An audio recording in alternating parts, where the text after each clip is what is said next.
The vote is open. The vote's closed. 5 yeas, 0 nays, the motion carries. Agenda is adopted. Next item is approval of the minutes. I need a motion, please. Motion from Shook, seconded by Hillis. Let's open that vote, please. The vote is open. The vote's closed.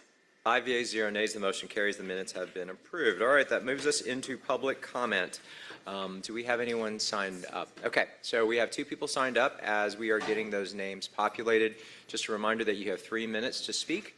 You will see some clocks, some time clocks on the screens behind us that are counting down from 3 minutes. As it approaches 0, I ask that you wrap your comments up. If your comments are in written form and you have not finished by the time runs up, please give us a copy of it. We'll make sure it gets distributed. Okay.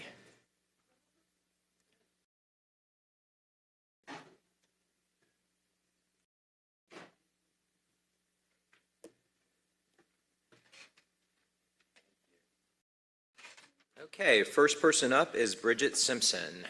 If you'll come up to the podium, please. Just repeat your name and you can begin your comments.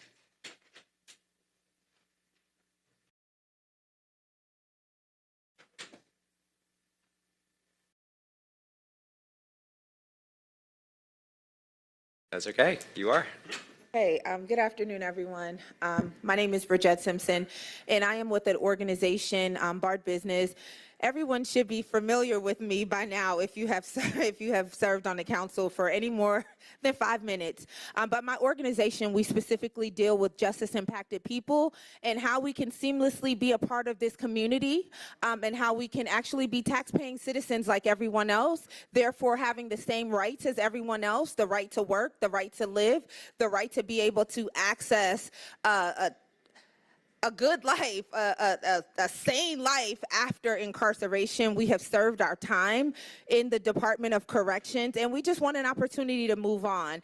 So we come here today to ask you to consider us in actually being a part of the charter of this city and being a protected class. Back in October, we were granted protected class status under an ordinance, and we are wanting to invite Atlanta to make us a part of its very fabric, because what Atlanta looks like you and me. It looks like Atlanta that's queer, that's straight, that's disabled, that's justice impacted.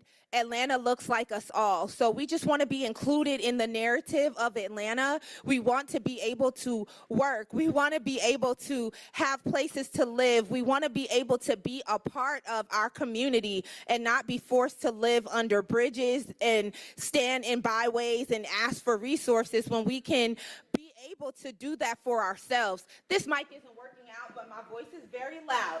So we just want to actually have the opportunity to be an Atlantan. We served our times and we returned. We know that in the state of Georgia, there are 10.4 million people. Of that population, there is 4.6 million people who are returning home from jails and prisons. So that's too big of a number to ignore. If it was 1 million, we could probably bat an eye. But that is almost half of the population, which means that we really need to take a really creative look on how we can be a part of the same community, because we are here, we are working, we are business owners, we are moms, we are parents, we are a part of the community. So it's really not fair that our families, that we just have to be underneath the bridge. So we're asking for the opportunity not to be handed anything, but to have the opportunity to be able to earn and to grow and to thrive. So that is why we're here today, asking for folks to think about, to really firmly think about making us a protected class so we can have the same rights as somebody else. Thank you, Ms. Simpson. Next up, it looks like Antoine Durans.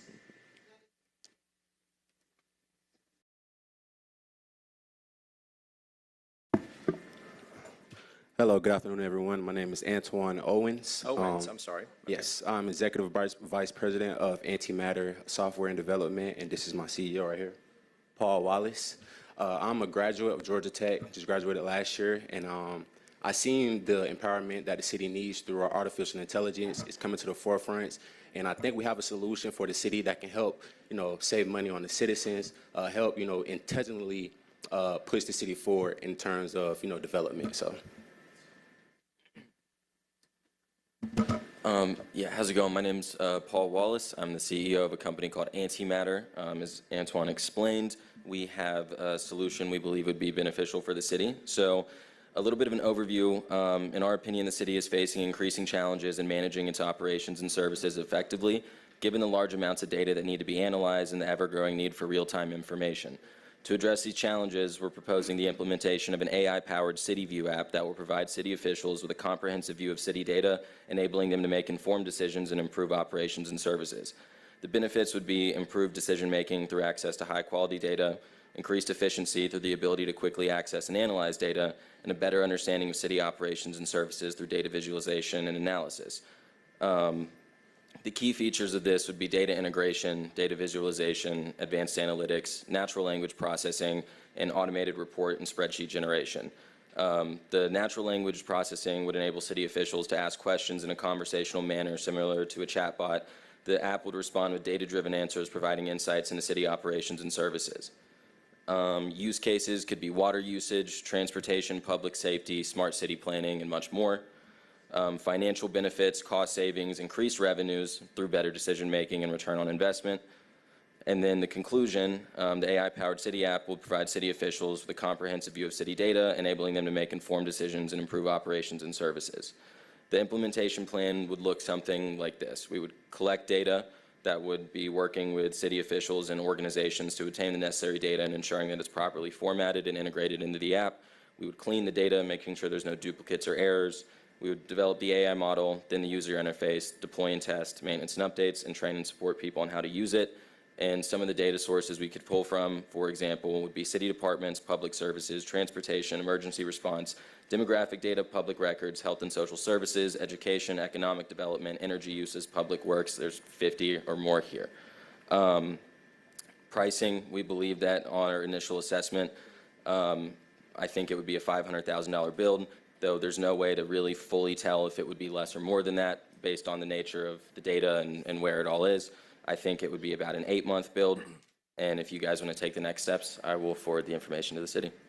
Thank you for the information. I don't know if you specifically timed it this way, but you're kind of in luck today. Our first presentation is going to be from the Atlanta Information Management, our IT group today.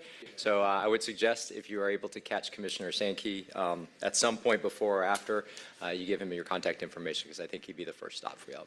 Right. Thank you. Thank you. I want to, Ms. Lindo, is that, those are the only two that I had, is that correct? Yes, Mr. Chair. All right, that concludes our public comment. With that, we're going to continue on with our agenda. Also, I want to acknowledge that we've been joined by Councilmember Marcy Collier Overstreet. All right, with that, let's go ahead and continue on directly into presentations. First up is the Atlanta Information Management Quarterly Update from from Jason Sankey, our Chief Information Officer. Good afternoon, Chair Juan Good afternoon. and members of the Finance Executive Committee. I am Jason Sankey, Chief Information Officer overseeing Atlanta Information Management, otherwise known as AIM. In support of the Mayor's vision, the mission of AIM is advancing Atlanta by consistently delivering innovative, reliable, secure, and user-focused technology solutions.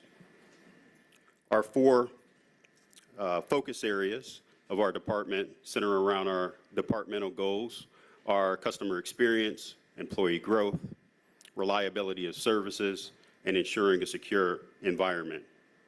Our core values are trust, accountability, collaboration, service, and integrity. As previously reported to FEC, our strategy consists of 5 pillars: strengthening the core, increasing alignment, innovation and acceleration, application modernization, and workforce planning and development. Our personnel salary budget for fiscal year 2023 was approximately $8.5 million. As of January 30th, we are forecasting an $8.8 million actual spend. Throughout our fiscal year, we did not have unfilled budgeted vacancies. In FY24, we are requesting funding of 20 FTEs. We plan to offset the cost by reducing our reliance on contracting staff by 40%. We are also seeking an additional 18 FTEs in FY25 further evaluating our need for consultative support. This dashboard represents both our personnel and non-personnel operating budget, forecast, and cumulative budget consumption. Many of our obligations are paid throughout the year, so we anticipate that the trend will fluctuate over time. As you can see, our budget consumption year to date is approximately 58%. Now I want to go into a few project updates. As part of our ongoing strategy, we are laser focused on reducing the total cost of ownership of technology throughout the city. I am pleased to report thus far this year, we have realized a savings of approximately $2.7 million, and we have identified an additional $2 million throughout the course of the calendar year 2023. AIM recently implemented a new password policy. I'm sure everyone was excited about the 14-character limit. The purpose of the policy is to reinforce information security by establishing strong yet reasonable password management policies that align to best practices and guidelines. The key thing that I want to point out when you talk about passwords, whether it's at work or in your personal lives, the longer the password, the more secure. I am happy to report that in partnership with ATL 311, we've enhanced our customer-facing entry points with technology. Highlights include the introduction of self-service and voice recognition within our IVR, AI chatbot capabilities with Department of Watershed Management, our court system, Department of Code Enforcement, Transportation, Parks, Department of Finance. We also have integration into our existing customer relationship management system. We have geolocation services. People can upload images, and we actually implemented over 800 use cases to help our consumers. And I'm especially proud of this particular project because we created focus groups that include some of our citizens, so that way we could implement some user-centered design and development as we move forward. Since our initial deployment of our smart kiosk in April, we've installed an additional 9 kiosks. The black pins show where the current kiosks reside. And since this deck was created, we have added another location, so we're now up to 12. There are also 10 additional in flight. We plan to roll out a total of 50 kiosks by January of 2025. We've already realized approximately $100,000 in revenue, and this includes the guaranteed revenue to the city of $10,000 per kiosk annually, as well as 50% of advertising. And as a reminder, 25% of kiosks will be placed in historically disadvantaged communities. An update on workforce development. Under this administration, we've implemented equity adjustments for our employees. We've completed a classification alignment exercise. We've developed comprehensive training for both our management and our staff. For FY24, we're seeking a department increase for staff under the director level. We've realized 10 promotions. We've rolled out a retention program. We've enhanced our performance management with the introduction of individual development plans, or IDPs. We've expanded our internship program, and we're in the process of rolling out an apprenticeship program. And our pipeline with Georgia Tech, Georgia State, and Kennesaw State is growing to recruit talent. In partnership with the Department of Parks and Recs, we installed 177 computers, 16 printers across 14 Centers of Hope locations, and we are pleased to be a part of this effort as it had a direct impact on our community. From a performance perspective, we remain fairly steady with the number of tickets that were created and resolved year over date. However, as you can see, there was a decrease in the number of incidents that were created over the last quarter of 2022.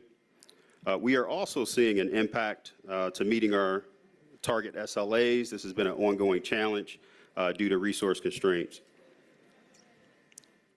From an outage perspective, I want to point out there was a global outage by Microsoft that occurred in January that impacted some employees for roughly 11 days, which is why that impact is so high on the chart.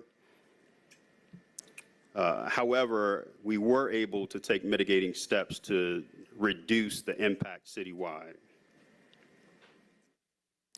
Moving to our project data, we have a total of 124 active projects, of which 2 are in caution, 1 is in critical.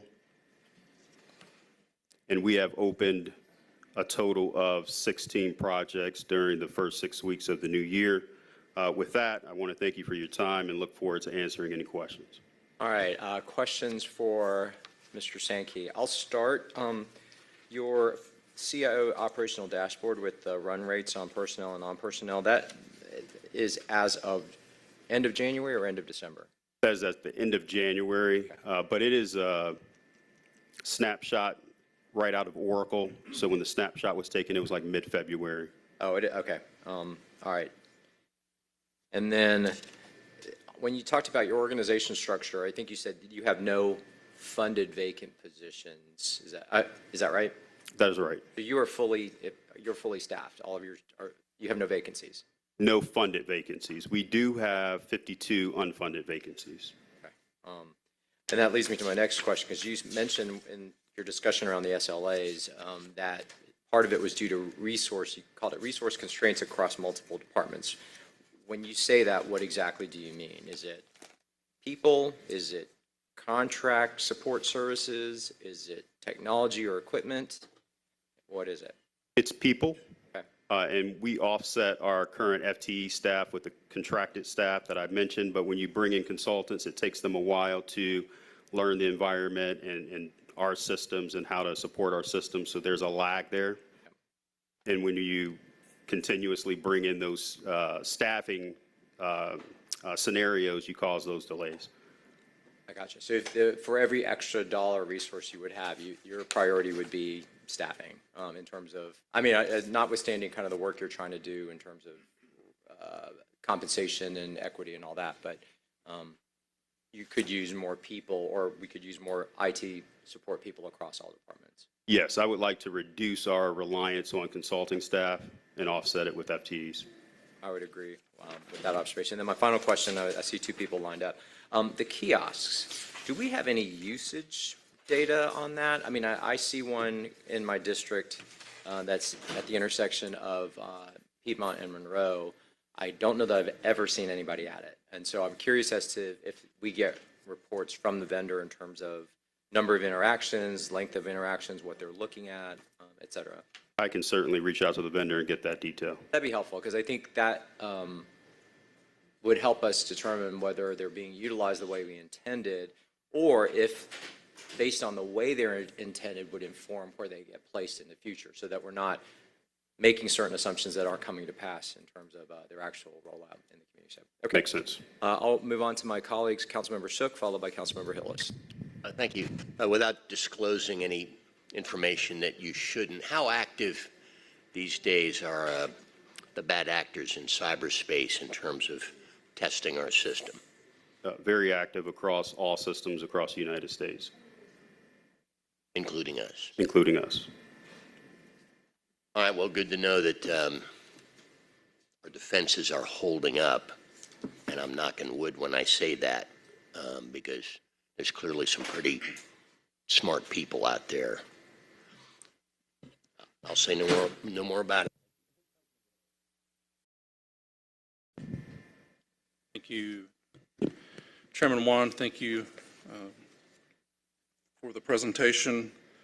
My question is about, and I'm sure Interim Commissioner Good is glad you're presenting before she does, but still having some major issues and concerns with the 311 app. I know we're saying it's back up and running, and unfortunately, someone has made the decision to go to a chatbot. Well, number one, when you go to the app on your phone, it takes like 10 seconds just for the app to load. I think the Windows system on my laptop loads faster than that. But using the chatbot is very time consuming. I mean, it shouldn't take me 2 to 3 minutes to submit a pothole. And I'm a very boots on the ground council member and go out to my district and submit code enforcement complaints, pothole complaints. And I used to be able to get on this app and just constantly press search. I know what to search for. Boom. I can leave it on that page if I want to report 10 or 15 potholes. But now you have to go through the chatbot each time you want to submit something. So that's an issue. So maybe keep the chatbot as an option, but that app should also have the old search feature that it used to have. And then also the website. The website, you used to be able to, and the chatbot has this issue too, but you used to either on the website or the app, you could choose whether you wanted to submit a numerical address, or also, which was very useful for street signs, issues at intersections, you could submit an intersection. You could also submit highway exits. All that you can submit now is an address, and if you try to tell the chatbot an intersection, it tells you they can't find that. And it's also, like I said, the exits and the ability to enter intersections into even the website is gone now. So we're going to see additional improvements to the website and the app to get back to where at least the usability level that I was used to before we made the decision to take on this new software that the former app wasn't compatible with. So first, I just want to say thank you for your feedback. Very useful. This is the first time that I'm hearing about the latency as well as some of the features that are to be expected. The good thing about this software that we implemented, it is very agile. So we can go in and make some tweaks. We can make changes. And we'd love to make some adjustments to the app and come back and talk to you and see whether or not they address the functionality that you would expect. But it's an intuitive solution, so we can make tweaks to it as we go. That's one of the things that we want to do, is we want to keep making updates as you think about mobile apps. There's constant updates to mobile apps. It's because they're enhancing them and they're making them better. So we want to do the same thing with our mobile app, as well as look at the website and see what has changed, and we definitely can make some updates. Yeah, please look into that, and of course, if you need further feedback, I'm always happy to help and test it out. Like I said, I go out to my district frequently and try to submit complaints, but it's been harder with the website issues and the app first being down, and now just being able to do it via chatbot. You no longer have a search function. So We will set up time to get some more feedback, but we welcome any and all feedback. thank you. Thank you, Mr. Chair. Thank you for the presentation. Quick question. The iKiosk functionality, the software that's on there, that allows people to do searches for, city council representatives or 311 issues. Is there any thought of using that same technology at the computers at the Centers of Hope locations? That's a great idea. So the quick answer is no, but we're going to take this back and take a look at it. That's a great I idea. think that'd be a great opportunity to expand access for citizens throughout the city of Atlanta to be able to access 311 issues, contact their representatives, and just get more city information. So, Yes, thank you. okay, thank you. It also gets them used to using it so that when they see the actual kiosk, Exactly. They're familiar with the interface. So yeah, great idea. All right, other questions or comments for Mr. Sankey? All right, thank you. Keep up the good work. Appreciate Thank it. you. All right, with that, we'll queue up the next presentation, which is the Department of Procurement's quarterly update with Jagdeep Majumdar, the Chief Procurement Officer. Yeah. And just the microphone up there, sensitive to P's, and just if you keep a good, safe distance from it, it'll pick you up. You don't have to speak and yell directly at it. Respected Has to be the right height. You're good. Right? You're good. Respected Chair and respected council members, Jadeep Majumdar, Chief Procurement Officer for City of Atlanta. This update we'll do the update in three parts. The first part is talking about the transformation journey. The second part is about how this transformation journey is yielding results. And the third piece is about the enhancements and automations that we have done to make our process transparent, fair, effective, and productive. With that said, I always like to start the presentation with a vision statement, reminding everyone of who we are, what we do, and what are we here for. So the Department of Procurement's vision statement is excellence and value creation through partnership, collaboration, and innovation. We want to collaborate once we establish that partnership, and then through collaboration, we want to innovate.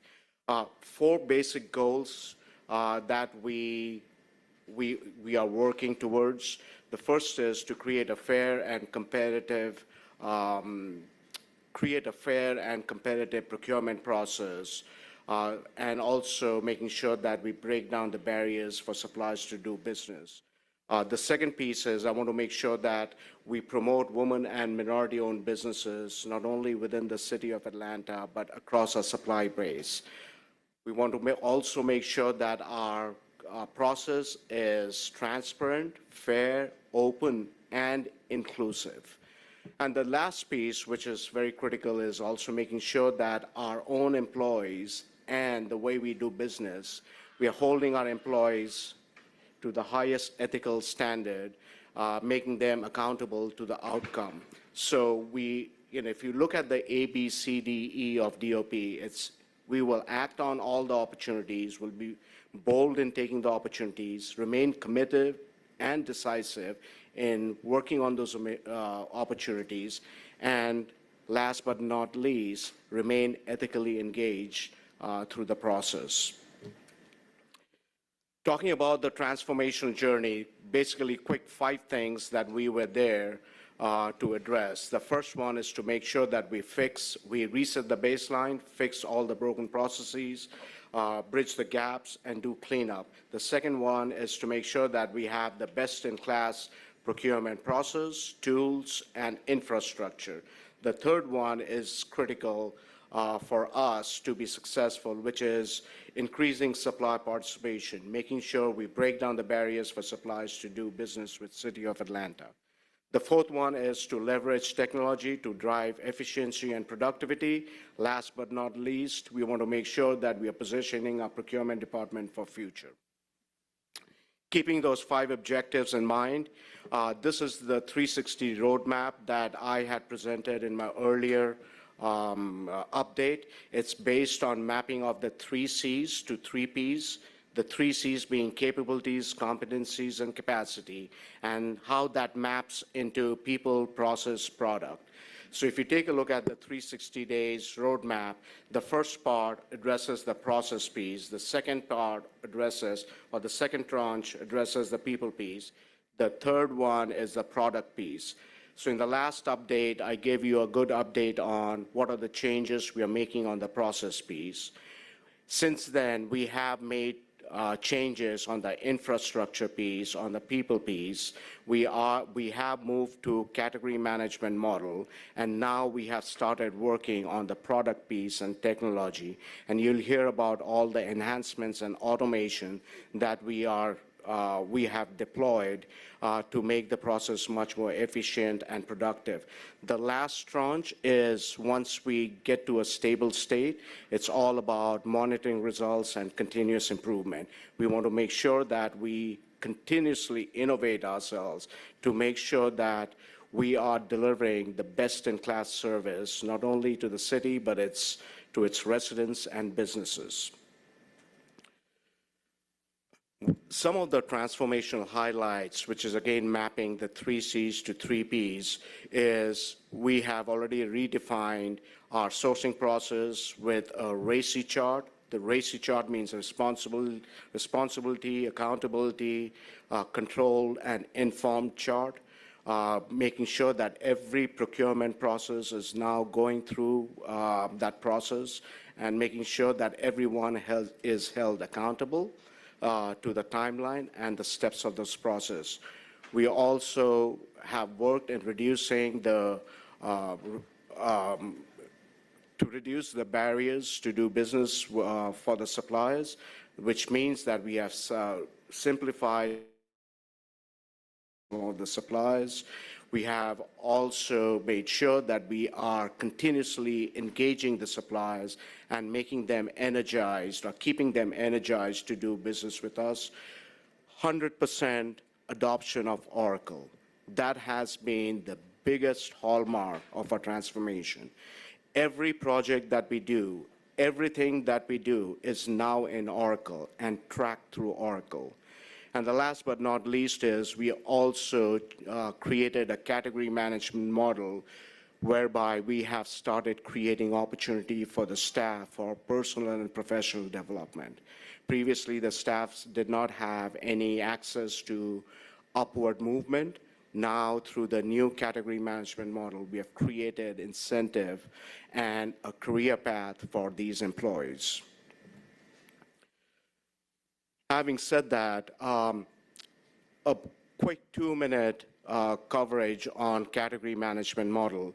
Category management model is used by best-in-class procurement departments. It is basically looking at the entire scope of work that procurement manages and basically breaking it down by categories.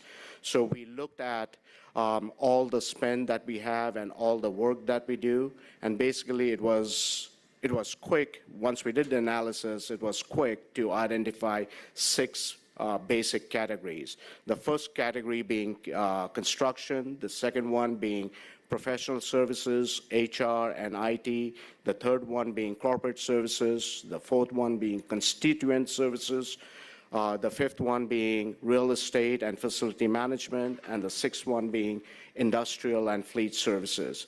The analysis was done based on the volume of work that we did with each one of those categories, the volume of spend, and the activity volume. With that, when we put the category management model, there are a couple of key important benefits. A, when we create these silos, the team that is working in all these category management pillars, they become subject matter experts. So we are able to leverage the supply base, the knowledge, to make sure that we have the best-in-class deal for City of Atlanta. It also helps to rationalize and optimize supplies. Today, we have contracts with one supplier for many different user agencies. By having it in this particular category management model, we'll be able to rationalize the supply base, optimize the supply base, and create more opportunities for new and high-performing suppliers to do business with City of Atlanta. It also creates, like I said, personal and professional growth for employees, and it also makes the Department of Procurement very flexible to adapt to ups and downs by sliding people from one group to another group. So here is how the category management model looks like and the org chart looks like. So the six category management pillars are on each sides of the slide. In the middle, you have a center of excellence team. The center of excellence team is all about people, process, product, making sure that we have the right people training, people management. The process is about always making sure, the center of excellence team is always making sure that the process we have is always monitored, and we are improving on the process and bridging those gaps. And the Center of Excellence team is also able to work on on innovative solutions, making sure that we are leveraging technology to make sure that we are efficient and productive in the way we do business. In a nutshell, the Center of Excellence team is the engine of Department of Procurement, and it is driving the category management model on both sides of the slide.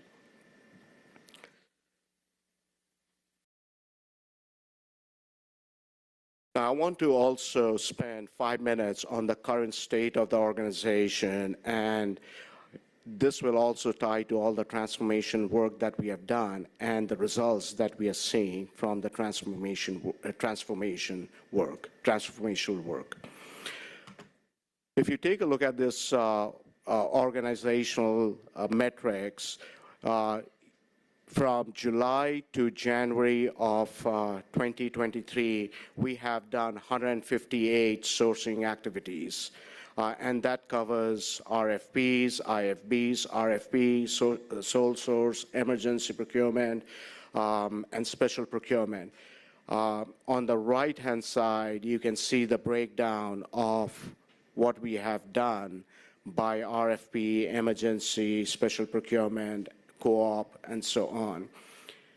To further deep dive into all those special procurement or RFPs or RFIs, the bottom pie chart actually breaks it down by the user agencies.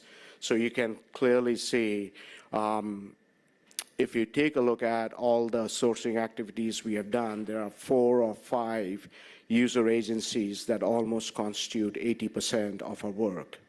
So which includes the Department of Aviation, Watershed Management, DEEM, and Department of Transportation.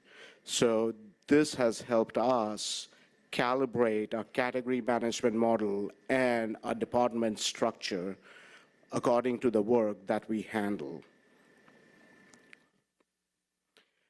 Instead of going through the specifics of how many projects have been done by which department, I'm going to move on to the next one and talk about the breakdown of some of these others. Co-op, we did 7, emergency procurement, 12. Now, I will tell you some of the emergency procurement that we have is a spillover from last year.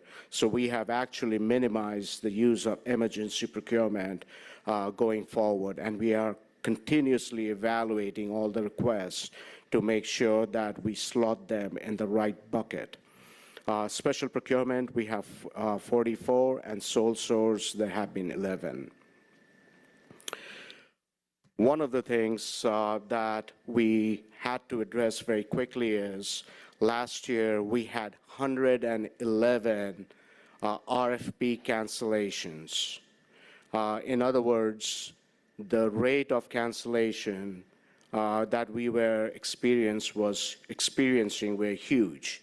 But I'm glad to say in the last 7 months, we have put control measures in place, we have created technical waivers, and now we are only down to 28. And if you take a look at 28, there is only 4 solicitations that we had to cancel because of no response from the suppliers, which is a huge shift from where we were before. And the credit goes to the DOP team that is continuously engaging the suppliers, getting their feedback, and making them inclusive in the process that we are defining. So we are listening to them.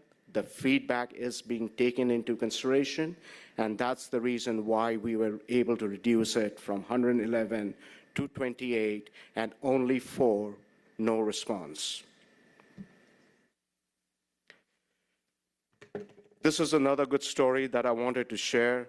When we started the year, this is the PO cycle time, the amount of time it takes for the PO to get approved and approved for payment to the supplier. So we started the year with 10. Today, we have November, December, January. We are less than 1 day. From 10 days to 1 day, it took us a lot of work, but I can also tell you, When you say 1 day, it's actually the average hours is 14 hours. We have dissected all this data, even to number of hours it takes to process a PO, from 10 days to 14 hours.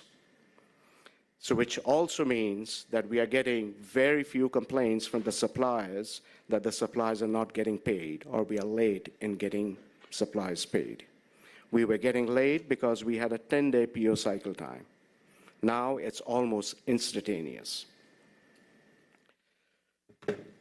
The other piece which is that I also want to stress is the procurement cycle time.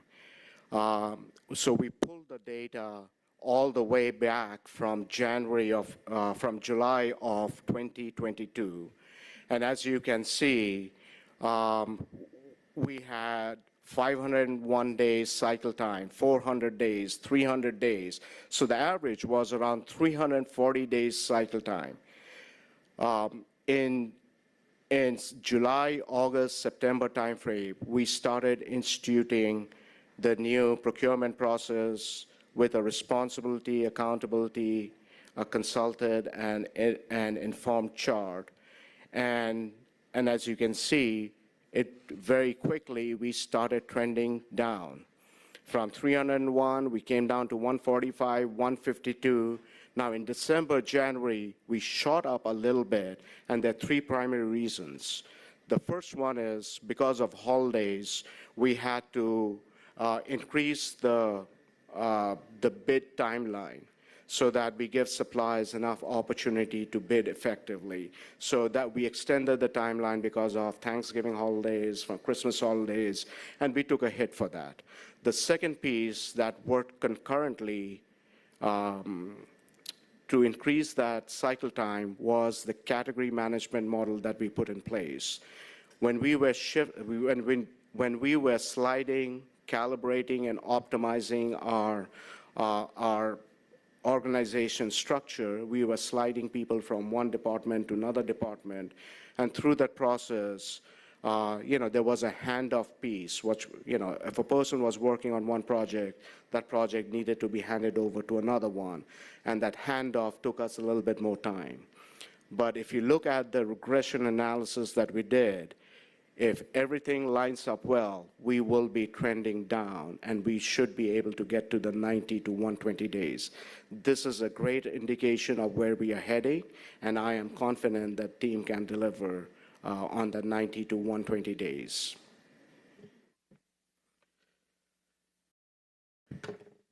When we talk about the volume of work that we do, we pulled information from January 21 all the way to January 23. So the data that you see today is 24 months data. So on the left-hand side is a 18-month data. On the right-hand side, you see a 6-month data. In last 18 months, we did around 320 projects or 325 projects. The total contractual value of all the projects that we did in 18 months was $4 billion. On the other side, from July of 22 to January of 23, we have almost done 160 projects.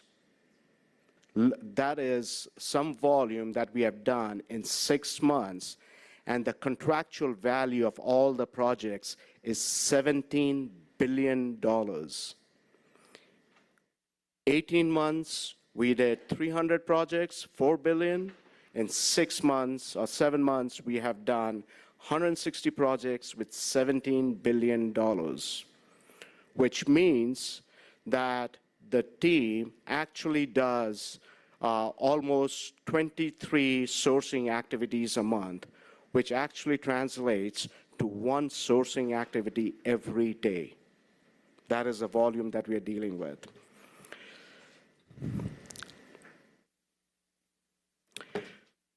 I think at this point, I am going to talk about some of the enhancements that we have made and some of the automations that we have done. We are using Oracle real time to make sure that, A, we are transparent, in everything that we do. B, we are creating, we're creating a process and we are creating a culture where we are leveraging technology to drive some of the work that we are doing, as against, having individual, sending out emails or doing the work. Automation and these enhancements are actually helping us free up resources to work on projects. And that's exactly what we have done when I talk about sliding and calibrating. We have taken out all the back office support that we had.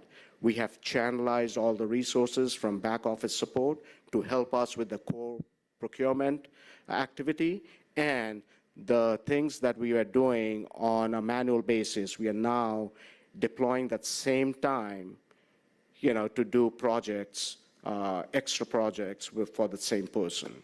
With that, I think I'm going to hand it over to Kevin Floyd. He can walk you through the enhancements and the automation. He's the guru for Oracle, and he's really done some miracles to make us march towards a fully digitized procurement and a digitized city of Atlanta. Good afternoon, Kevin Floyd, Deputy Chief Procurement Officer. Really excited to share some of these enhancements and automations that my team has been working on. The first one is we built out the contract signature page in DocuSign. And we've assigned 3 days to each signer. So if you've been around the city for any period of time, the signature process has been very lengthy. So now we're establishing fixed SLAs and also moving to concurrent signing versus sequential. So you're not waiting on one person before it can move on to the next. So at our next brief, I expect some fantastic metrics around that we'll get to share with you all.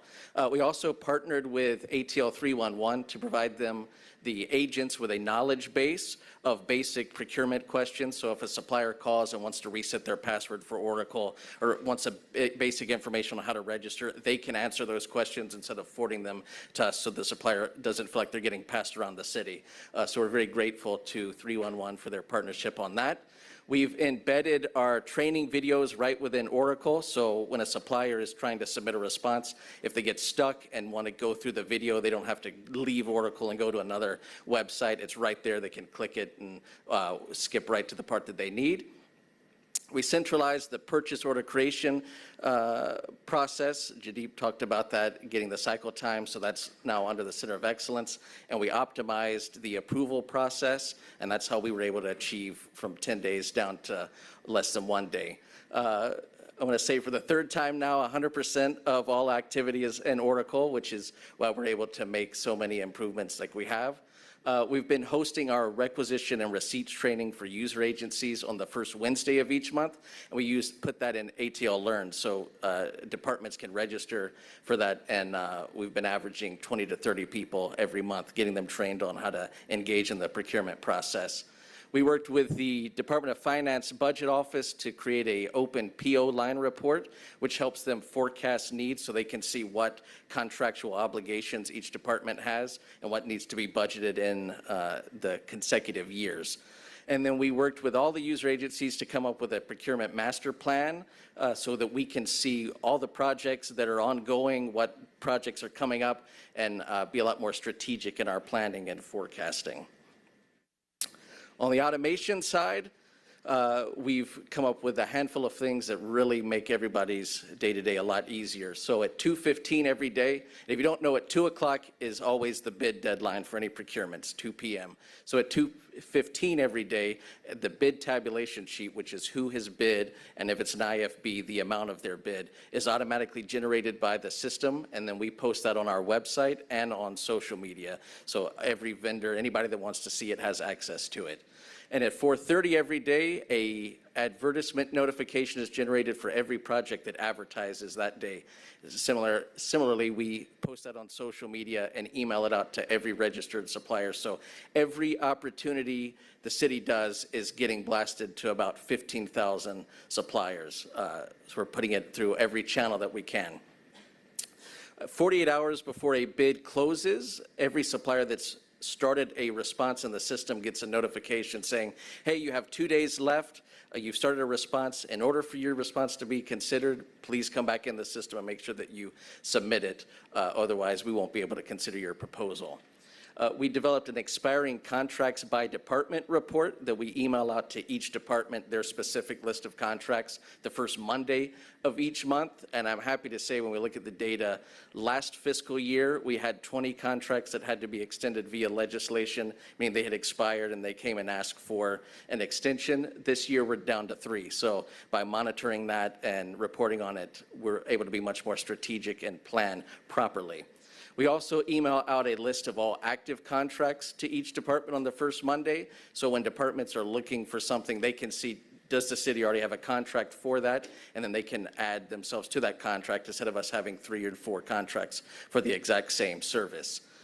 We implemented some financial control measures to regulate non-department spending with the Department of Finance. And then we also implemented some controls that prevent duplicate supplier registration. So suppliers don't try to re-register if they're already in there. We get them access to their existing registration.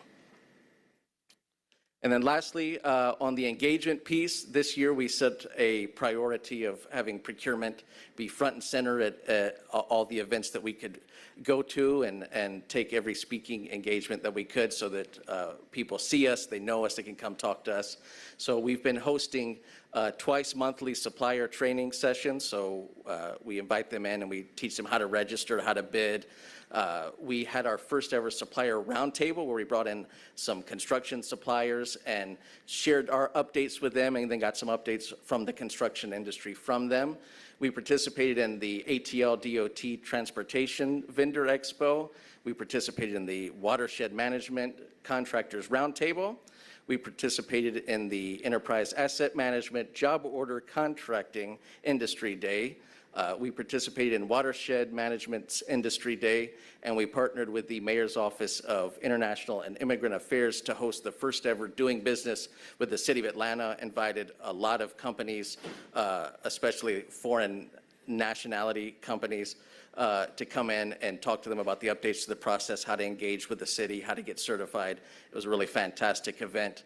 And then we're planning more quarterly roundtables and focus groups with large, small, and diverse suppliers by each of the 6 categories and industries, again, so that we can share our updates with them, but also get feedback from what's going on in the industry as well.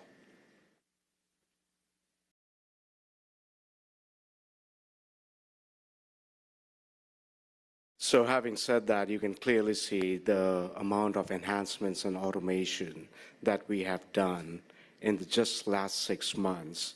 The transformation is working, let's put it that way. Can everything be turned in one day? No. We have taken significant steps, and now we are going to reset the baseline, and from this point onwards, it's going to be all about monitoring results and continuous improvement. You know, a lot of people ask me, how did you transform it? The simple thing is, we just focus on people, process, and product. That's all you need to focus. There has to be discipline in how we do business. There has to be a process that we follow, and making sure that everything that we do is in an ethical way. And we have to always remain engaged through the process. With that, that concludes my presentation. But before I'm open to questions, I do want to mention one thing. March is National Procurement Month. So, which means it's a perfect time to have that presentation on National Procurement Month. But I also want to make sure that I recognize all the men and women in Department of Procurement for the work they have done. They have changed the culture. They are changing the culture around them.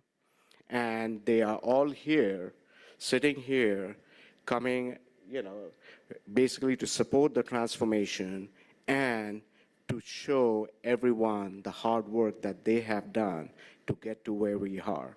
So with that, thank you, DOP team. Thank you for all the DOP leadership. And thank you for the time to hear about these updates. Thank you, Jaydeep. I think we're going to open up for questions. I'm sure you're going to get a lot of accolades as well, but I'll start with Councilmember Shook, and then we'll see where we go from there. Yeah, first of all, could everyone on your team just stand up so we can say thank you? Thank you.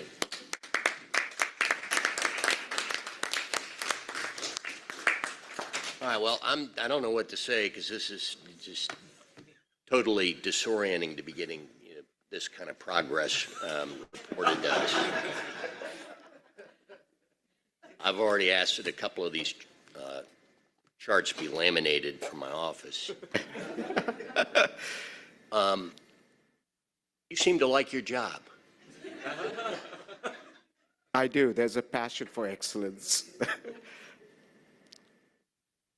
All right, I do have some questions. Sure. Well, first of all, another bouquet.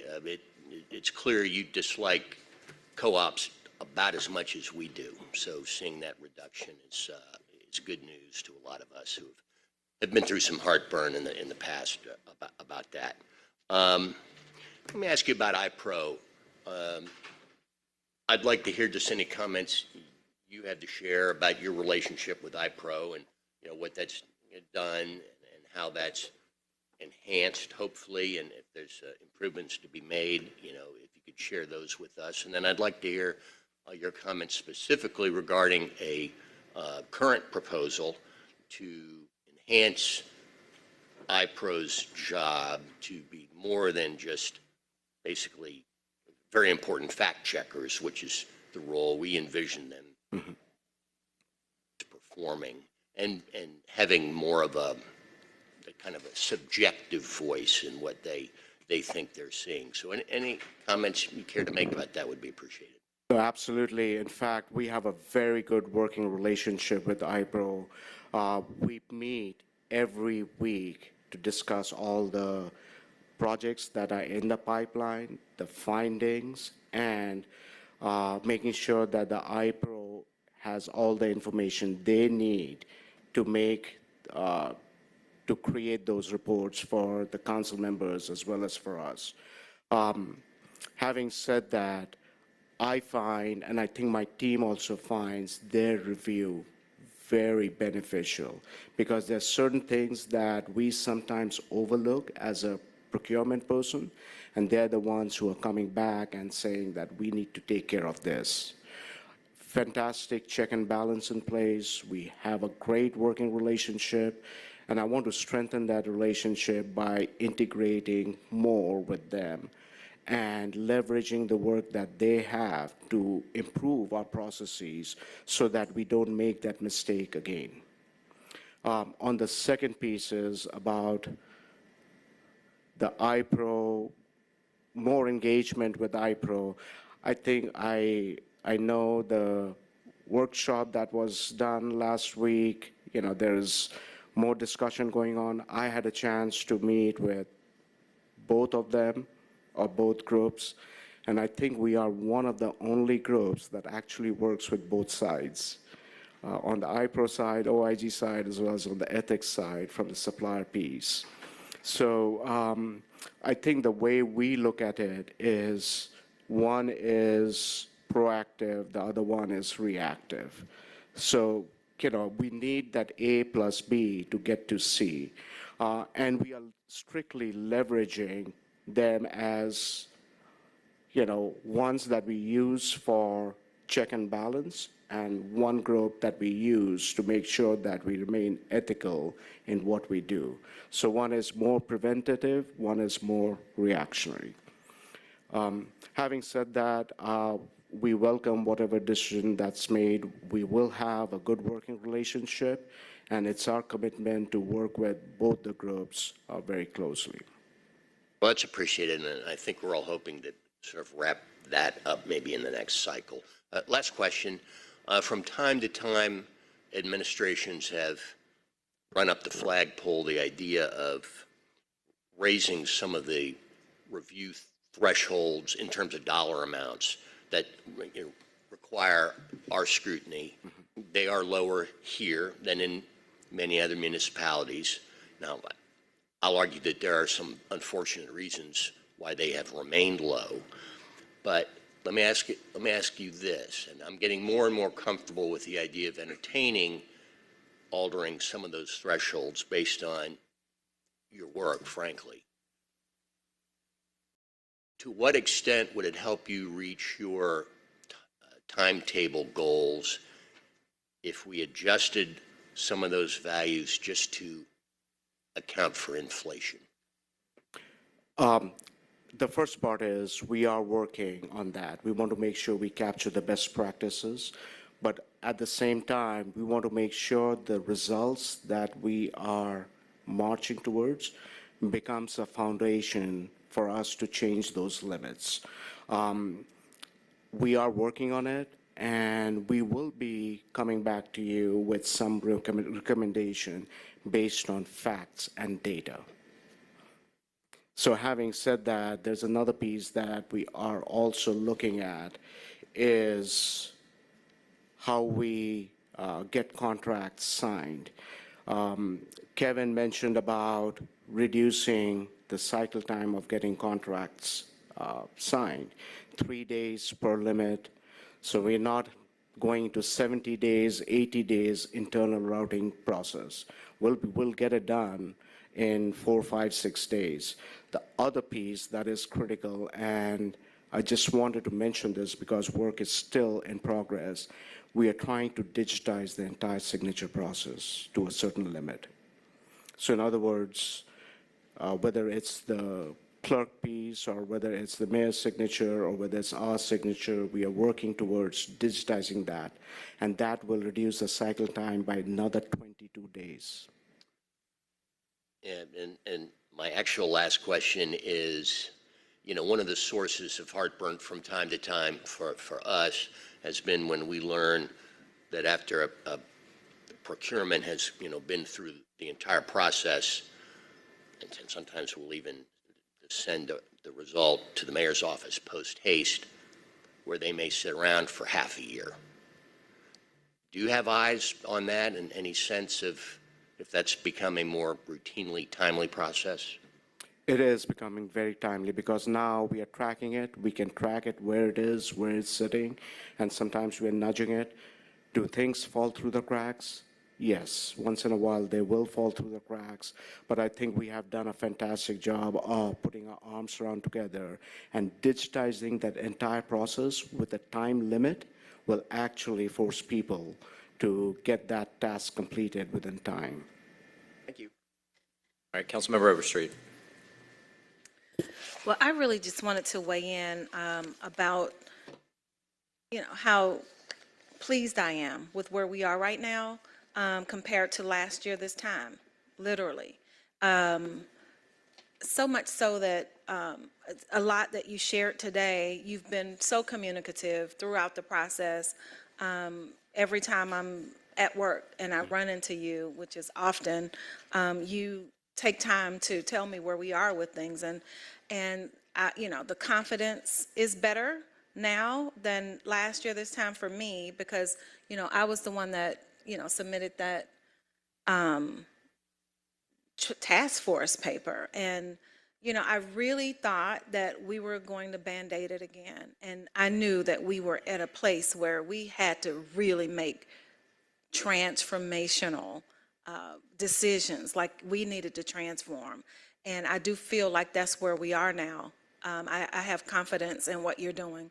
And I appreciate very much your team and the way that they've presented themselves throughout, because I know learning new ways to do things cannot be that easy, especially when you've done it so differently for so long. Yeah, we'll just say different. For so long, it's hard to, you know, get on a whole new train. And this is a whole new train. So I'm, for one, excited about your presentation today. I know that we will always have bumps in the road from time to time, but I feel like your expertise and the confidence that you've put into your team and your new processes and tools, like you said, we've digitized a lot of things that we did that weren't before, and that makes a huge difference. I mean, we're educating the public so that we'll have more bids and more understanding of what's available to everyone. Like, you're really tackling it from a lot of different ways, and I appreciate that. I could not for the life of me understand how other entities were getting it right and we just weren't. And I feel like we're definitely on the right train now. So I wanted to thank you publicly. Thank you. Thank you for the kind words. Councilmember Winston. Thank you, Mr. Chair. I just want to reiterate just the thanks to you and your team for your hard work and really turning around something that just seemed like it was a big mountain to push. And you've all really done that and just blown my mind in terms of the process that you've put in place. Also wanted to just talk about kind of the past a little bit. I mean, I see where we're headed, and I'm so encouraged by what we have to look forward to.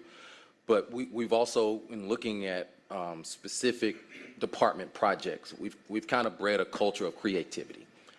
To no fault of anyone outside of, if you look at SWOT analysis, the threats of inflation, of single source bids, of people coming in with high bids for contracts that, departments have had to get really creative in terms of how they deal with that. And it's kind of, I'm looking at Commissioner Solomon, that cabinet has came in with ATL DOT, but DOT projects come to mind where, things are just outrageously, come in terms of the price. And so ATL Department of Transportation has to get creative about looking at, do they put these projects and bundle them with other projects or doing different things to try to make it happen? Do we look at other sources of safety measures because it's going to take too long to get the right solutions, so we kind of Band-Aid solutions?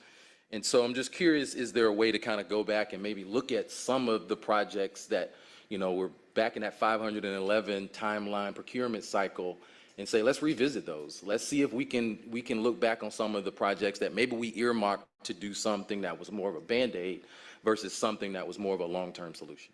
And that's exactly what we're doing. We're going back, looking at all the contracts, some of the contracts that were not done well, some of the contracts that needs to be rationalized, some contracts that can be consolidated.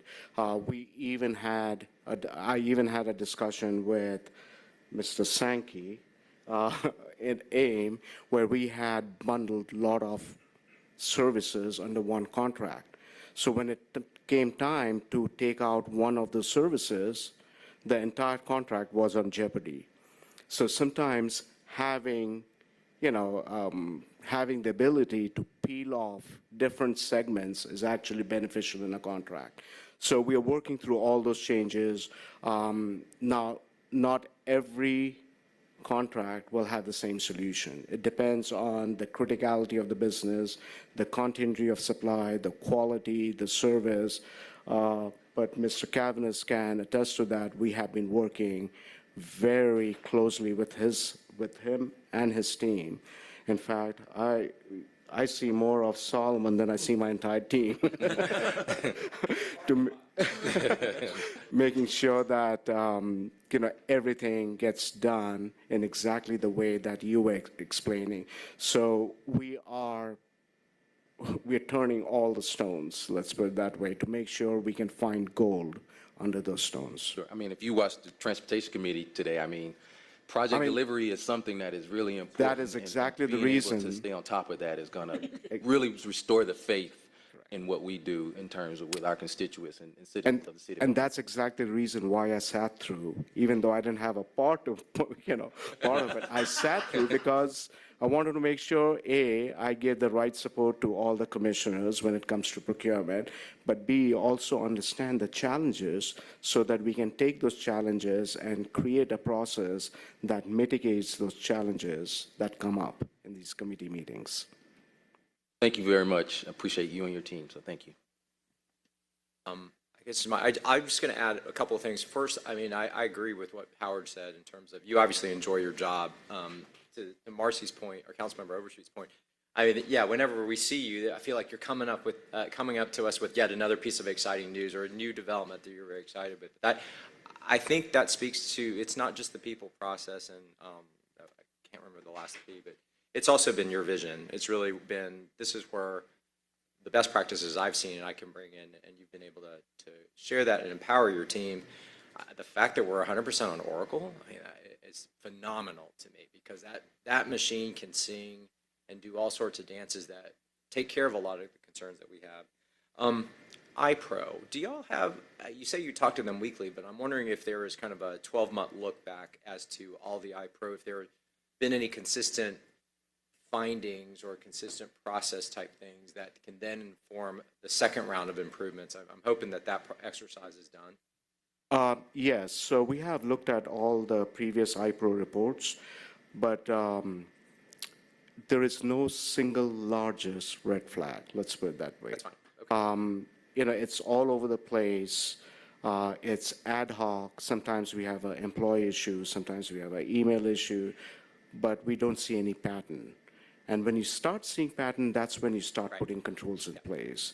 Since we didn't see any pattern, we didn't have any controls in place. Well, I just want to make sure that exercise was done, because we kind of see the report for one particular procurement, but yeah, there may be trends or similarities or some gap that we didn't notice until you look at all of them together. So the other thing that I'm hoping the migration to Oracle will help with, and it's one that I feel like we're getting fewer and fewer of, are the expired contracts.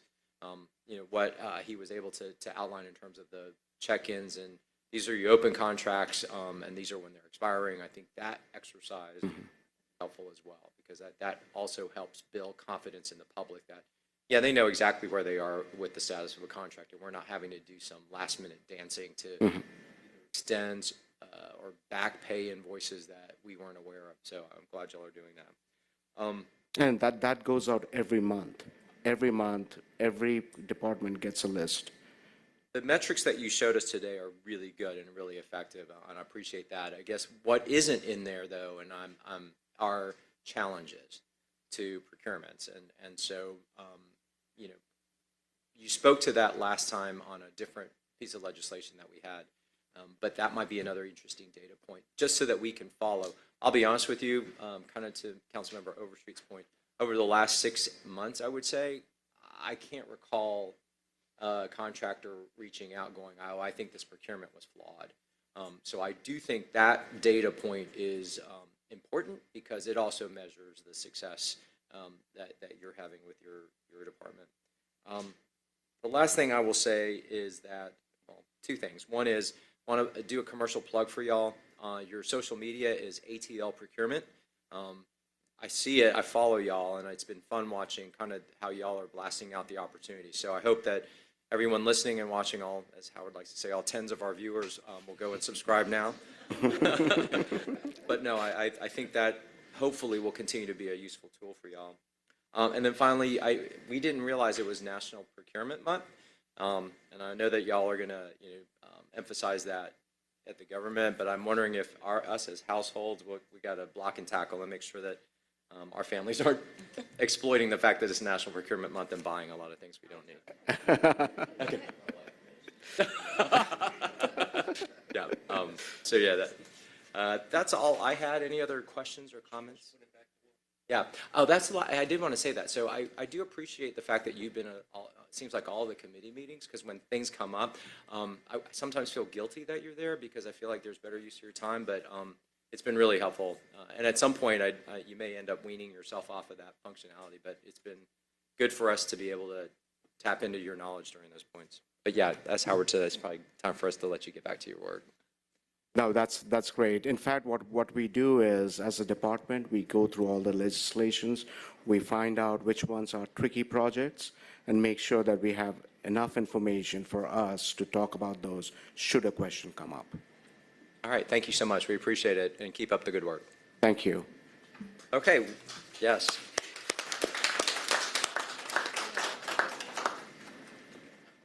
All right, with that, we're going to move on to communications. The first item is 23-C5033, communication from Danielle Hampton, Chair, Audit Committee, submitting a memo postponing the completion of the audit of the Office of Contract Compliance subcontractor utilization undertaken in response to Resolution Number 22-R3198.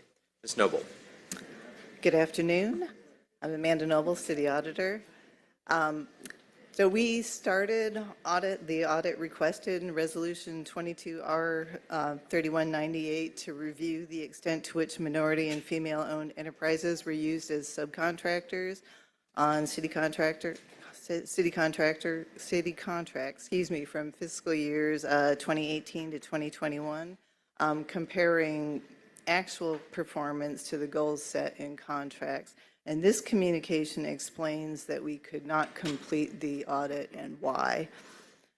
So the Office of Contract Compliance monitors subcontractor utilization. The city pays the prime contractors, and the prime contractors pay their subcontractors.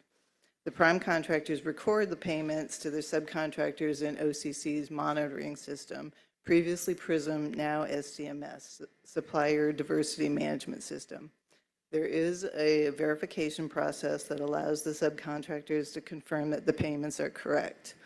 Our plan was to use this data to run reports and then compare the reports to the contract agreements to compare, what was paid to what the original goals were.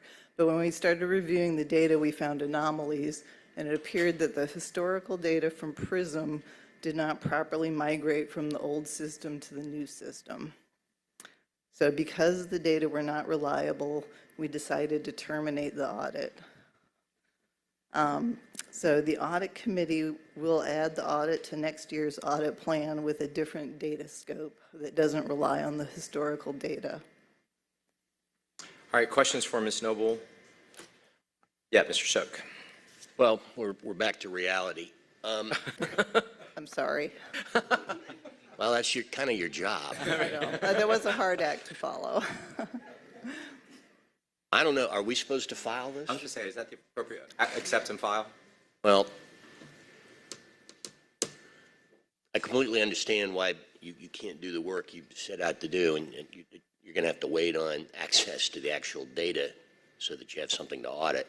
But I don't know that that should prevent us from trying to find out what the problems are or were that have put you in this predicament. I mean, you've kind of teased us a little bit, but because it's not an audit, you haven't provided your usual level of sort of information about what you found.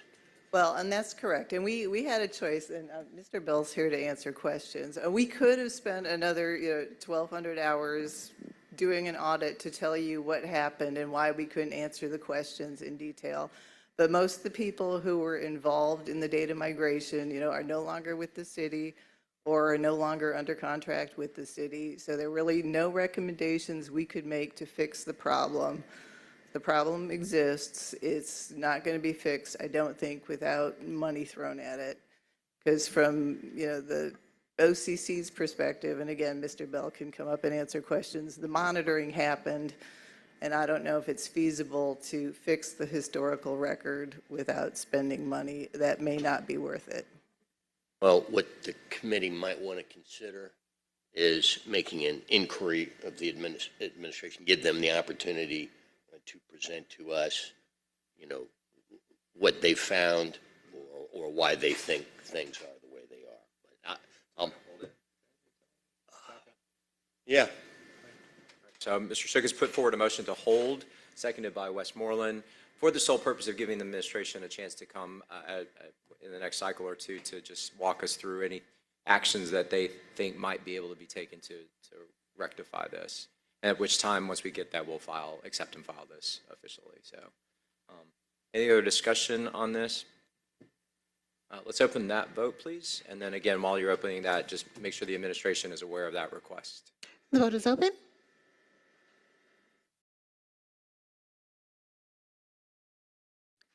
The vote is closed. 5 yeas, 0 nays, the motion carries. The item is, did you want to speak to this? Or go ahead. Why don't you, while we're talking about this? Bruce Bell, Director, Mayor's Office of Contract Compliance. I want to try to give you a visual of what we're talking about here. So we're talking about the city bidding contracts. We're talking awarding contracts, maybe 300 to 400 contracts a year. And so when you take a look back, that's a bit of a heavy lift. And so when the data migration didn't go from the old system to the new system, that puts us in a position where if you're going to try to pursue this, you got to do it manually. And so if you can imagine a contractor, a prime contractor having 3 to 10 subs on a contract, that's a lot of work to try to capture on a manual basis when you're going back as many as 5 years. So I don't think it's anybody's fault. You got the old system didn't necessarily communicate with the new system. The best bet may be to try to put maybe a year in advance or 2 years from now and look at all of the data in the new system. But the ask where we're saying minority-owned firms are told they're going to get X amount, and instead they get Y amount. If that was an issue in the past, does that mean that that's going to be an issue in the present when you look at the data? I don't know if you're going to get that answer. Well, I don't want to discuss something that we don't have in front of us to discuss right now today, but I think when you or whoever else gets back to us, excuse me, with a kind of a more fleshed out, and I appreciate you're trying to tell us in 30 seconds what is obviously a more complicated picture, but I guess when you do get back to us, one of my questions is, did we pay someone to do work that they did not do? No, I don't think that's the issue. And of course, we don't pay until you do the work. I think the issue is a contractor who didn't come to us with it went to someone else and said, hey, I did work. I was supposed to get $100,000, I'm just saying, making up a number. Instead, I only got $50,000. And I don't think that's fair because the program indicates that if you say in writing that you're going to pay X amount of dollars or X percentage to So we didn't farm out the data compilation. That was supposed to be done in-house? I'm not sure I understand. Well, so data did not migrate, is Okay. what we've been told. Okay, so here's the way it works. We had an old system called PRISM, okay? We had the system for 13 years. Unfortunately, the firm lost in the recompete. And so the new system coming in, we went with a different system, a more complex but accurate system. Was the old system under an obligation to provide us with the migrated information? Yes, but when the migration occurred and the contract expired, they did not feel any need to help any further since they weren't the newly selected firm. So they gave us 30 days to do the migration. The 30 days expired, and then they turned the system off, and that was the end of it.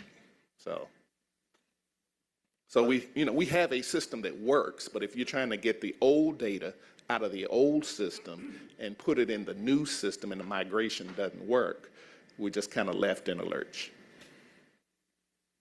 Okay, so I appreciate the additional context. I still would like to get an idea of what it would take, even if it were to go. I mean, what troubles me is that data as recent, I believe, if I'm reading this correctly, data as recently as 2021, which is not that long ago, is lost or is not meaningful. And that to me seems too recent for us not to at least take one look at what it would take to get it. And it may not be all 5 years, it may be just a portion of that, but I think it would be helpful at least for us to have that conversation before putting this to bed completely. Okay. We could probably handle a 1 year look back, but certainly not a 5. Okay, thank you. Other questions? All right, let's move on to the next. Do we vote on the motion to hold? Yes, Mr. Chair, would you like a time specific or when you'd like them to come back with that? since it's being held? Okay. No, we just put it on our to-do list and we can follow it, track it that way. Yeah. All right, thank you. Thank you. All right, the next item is item 23-C5034, a communication from Danielle Hampton, Chair, Audit Committee, submitting the performance audit municipal market. And I believe Myra Hagley is going to present this to us.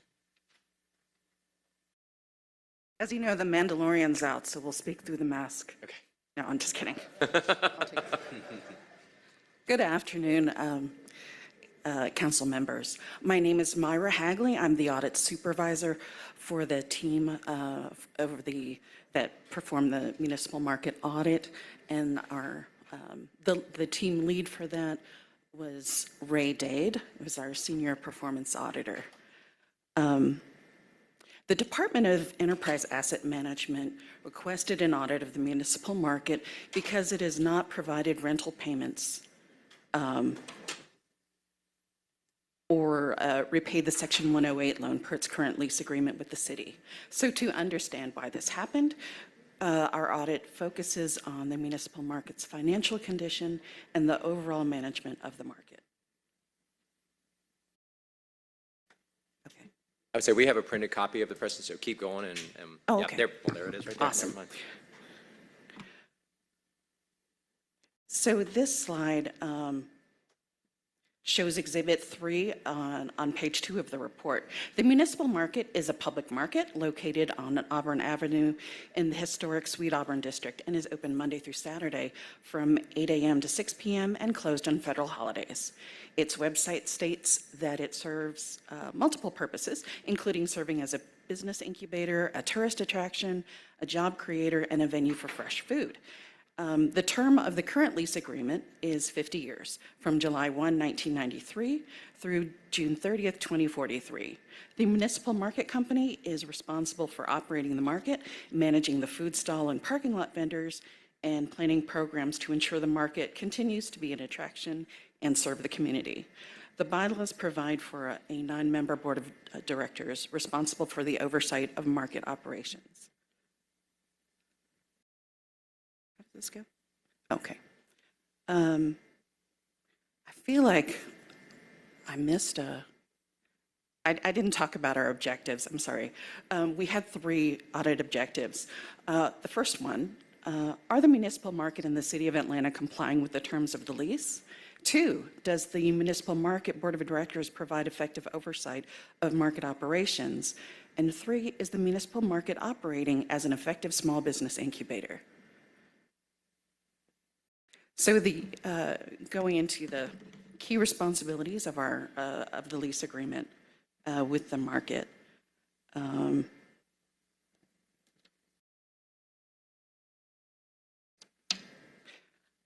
The first one is they were to repay the Section 108 loan, provide rental payments once the loan is paid off. 3, submit financial statements, quarterly reports. And then the last one is maintain the building.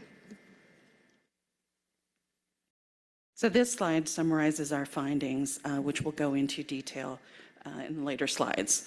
But basically, lease compliance could be improved. More oversight is needed by the city, and the company. But I guess the positive is that the company appears to be maintaining the facility.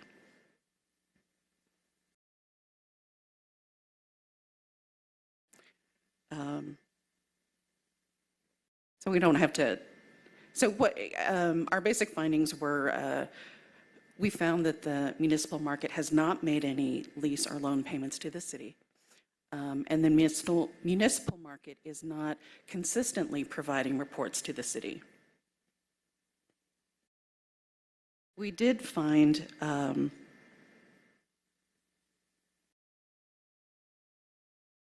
let me go back into that. So we couldn't find evidence of those lease payments or loan payments. In 1992, the City Council adopted legislation to apply for a Section 108 loan. And I can give you more information about that if you have a question. But this was to provide funds for renovating the market building. So it was about $4,980,000. The terms of the lease required that the market repay the city for the loan plus interest at a rate of 9%. And then after the loan payoff, the market should have made quarterly payments amounting to about 25% of its annual net operating income as rent. Market staff told us that they attempted to make a payment only once back in the 2010s, about $5,000. However, they were told at the time that there was no process for remitting payment, and so the transaction was never completed. So Deem has no records of payment, neither does the city. And the market themselves had no records of making any payments. We also reviewed the market's audited financial statements since 2021. The market should have made a small payment back in fiscal years 2018 and 2020 because their statements actually showed a net operating income. But basically what we found was that they were operating, or they reported operating at a loss, which was why they made no payments. The market has not consistently provided reports to the city. We reviewed documentation provided by Deem and found that reports were not provided for 10 out of the last 29 years, and that's the term for now that the lease agreement has been active. Deem staff told us that the documentation may not be available due to the city's cyber attack back in 2018, and the market was able to provide us with some of the missing audited financial statements upon request. We did visit the market. We did not observe any maintenance issues, but however, there is a risk of deferred maintenance since the market consistently reports operating at a loss.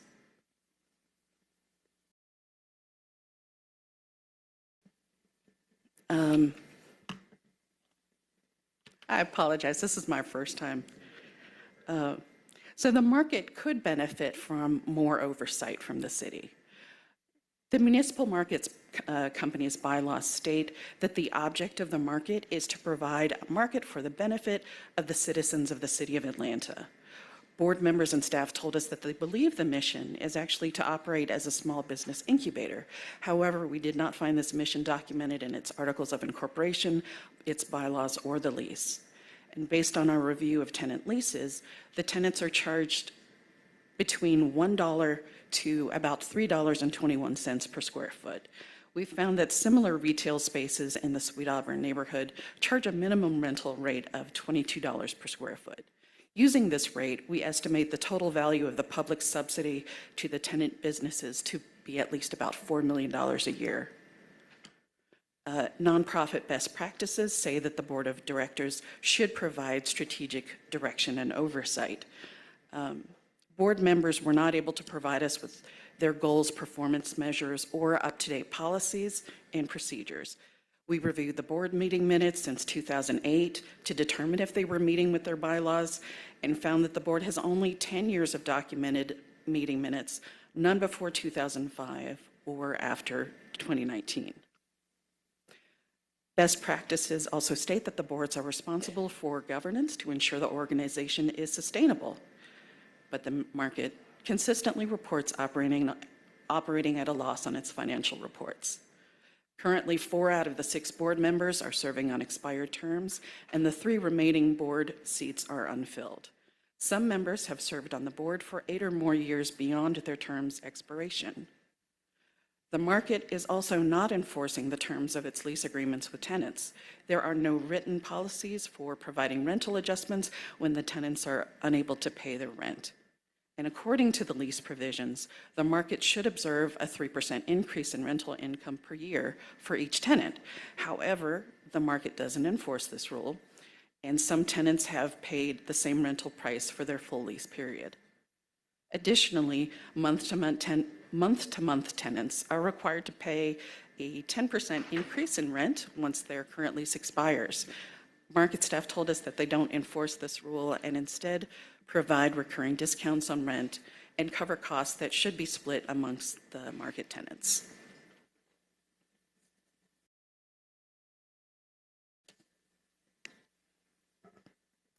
This slide shows Exhibit 5 on page 14 of the report. Best practices for business incubators suggest that the incubation period should be no more than 5 years for a tenant, although this could vary by the industry. We looked at the tenant turnover at the market since 1993, and half of the current tenants have been in operation at the market from 8 to 29 years. The market currently does not have any documented criteria or standard application for selecting potential tenants. Market staff and board members told us that the applicants are screened just for financial viability and non-competitiveness with other businesses. So they wouldn't have 2 Mexican restaurants there if they would compete. Additionally, the board has recently allowed a franchise business to operate at the market, which does not align with their mission to operate as a small business incubator. Staff told us that allowing the franchise in the market is an exception, and the decision was made to increase customer traffic. However, the market is charging that franchise the same price and rent as it would a small business tenant and could not provide documented reasons for the decision. So finally, our recommendations. Whew, almost done.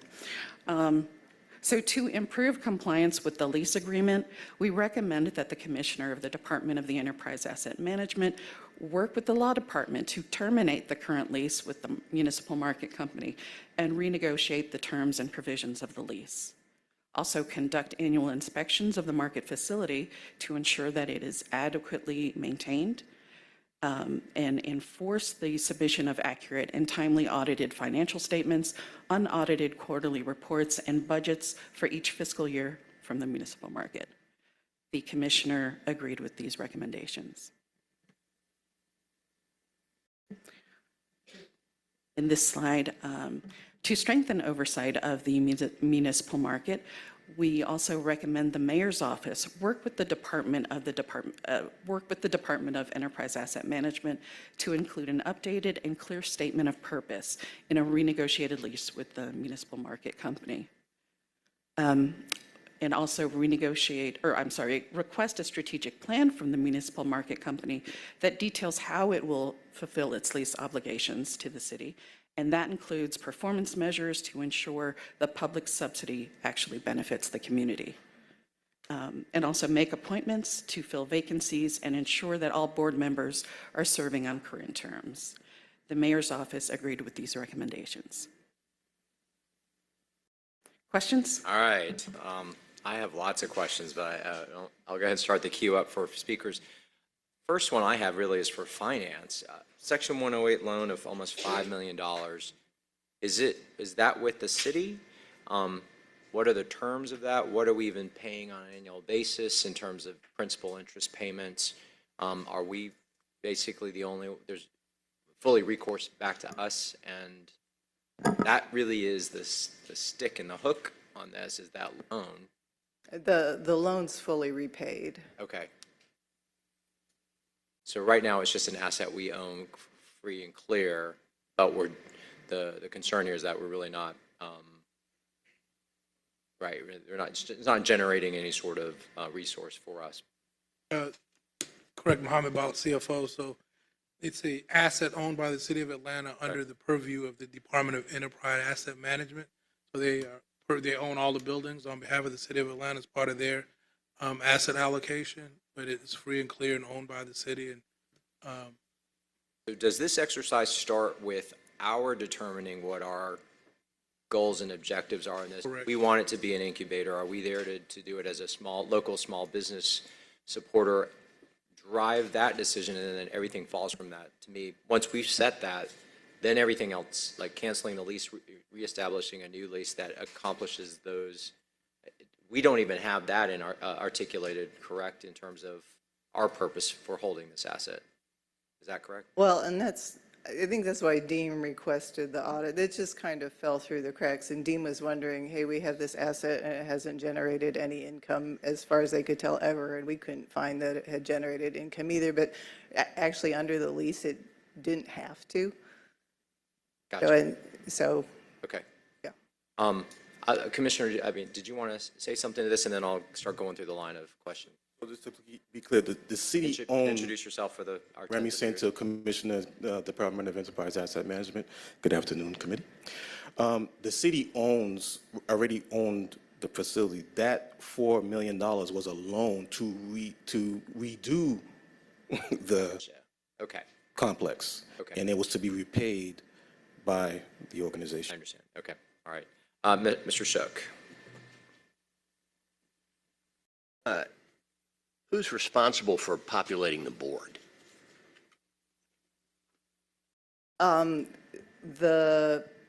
My understanding is that the board members should alert the mayor's office when their terms have expired, but they didn't do that. And so technically, I mean, it's part of the base process. So the mayor's office should The mayor's office is responsible for appointing the board appointing members. the board members?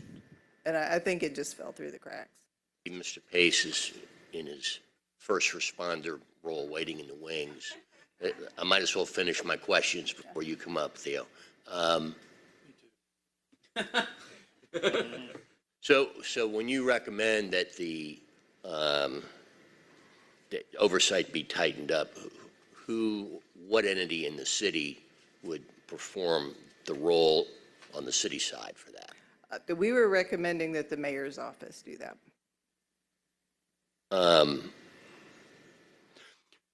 So it seems to me that if one of the goals, it seems to me that there's a lot of goals that kind of compete with each other here. If it's supposed to be an incubator, or if one of the goals is to be an effective incubator, then I guess that means you're provided with a good startup opportunity, and then if you make it, then you cleared the space kind of for the next opportunistic person.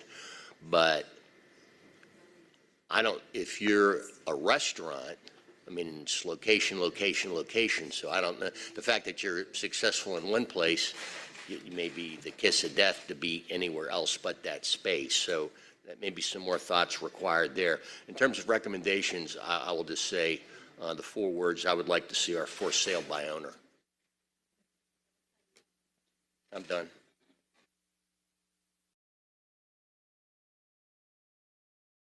Thank you, Mr. Chair. Of course, the presentation was a snapshot of the actual audit. I've got the audit pulled up here. There are a few recommendations, including number 1 was deem working with law to terminate the current lease agreement and renegotiate those terms. That, of course, was agreed to, but the status is it has not started, and the estimated completion date was February of 2023. So where are we with Deem and law working together on checking that box? Remy Santil, Commissioner of Department of Enterprise Asset Management. We are currently working with law relative to that, but they have to reestablish a board. There is nothing to right now. It is a huge cluster at this point, but we, I mean, it is. But we have to reorganize the process, and we have the ability to terminate, but they have to establish a board first so that we can restart and do it over again. And then the second part of that was the recommendation 4 was also not started, but it was February 2023, and it almost the same thing. Deem establishing a statement of purpose and lease. So that's interrelated with the first recommendation. And just throw on the radar for the other one that says not started, it has an estimated completion date for April 2023, but Mayor's office requests a strategic plan working with Deem for the municipal market and performance measures that they'll be measured against. Afternoon, Councilmember Hillis. Theo Pace, Office of the Mayor. So one of the recommendations, of course, was to populate the board, which if you notice on yesterday's Community Development and Human Services agenda, there were 2 appointments to the board on the agenda, but those individuals were unable to attend yesterday's meeting. So the first thing is to get those members appointed, which we've done as soon as we were alerted of the audit. And from there, once members are appointed to the board, to have the board work with the administration to then develop a strategic plan. So it's all in process, but as soon as we're alerted, we did work to start populating the board. It's great to hear about those appointments. I missed those. I'm in recovery from that committee, so good to hear. Thank you. Thank you, Chair. Well, you know, because everything's pretty much been said, I really think we're all on the same page that, you know, this is way off the rails. So we're going to, you know, agree to, you know, do all the things we talked about today, starting from scratch. I will just add that I had no idea until I was really looking through it that the municipal market was the curb market. This is the curb market. Anybody south of 20 knows that this is the curb market. And I didn't know the city owned it until I started reading this,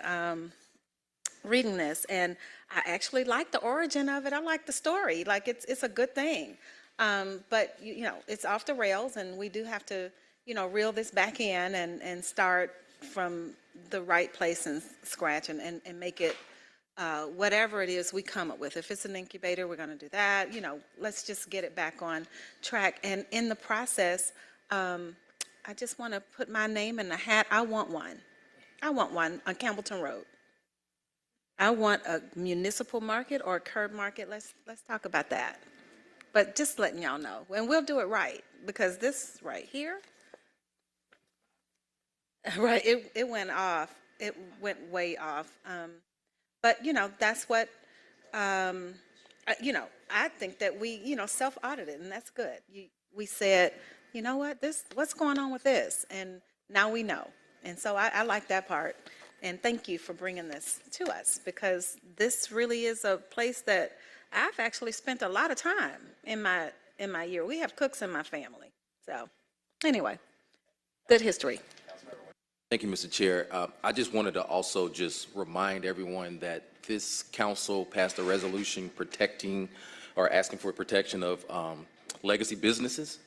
And as we can have the conversation about whether or not this is an incubator or not, we think about these businesses that have been here for 20 years, and that is there, if there is a renegotiation of a lease, that we look in making sure that those businesses that have been there for a long time don't absorb those higher fees, if that's going to be passed on to them, because we want to make sure that we do everything to protect them that have been there for a long time. So I just want to make sure that we said that again, so we thought about that during the process.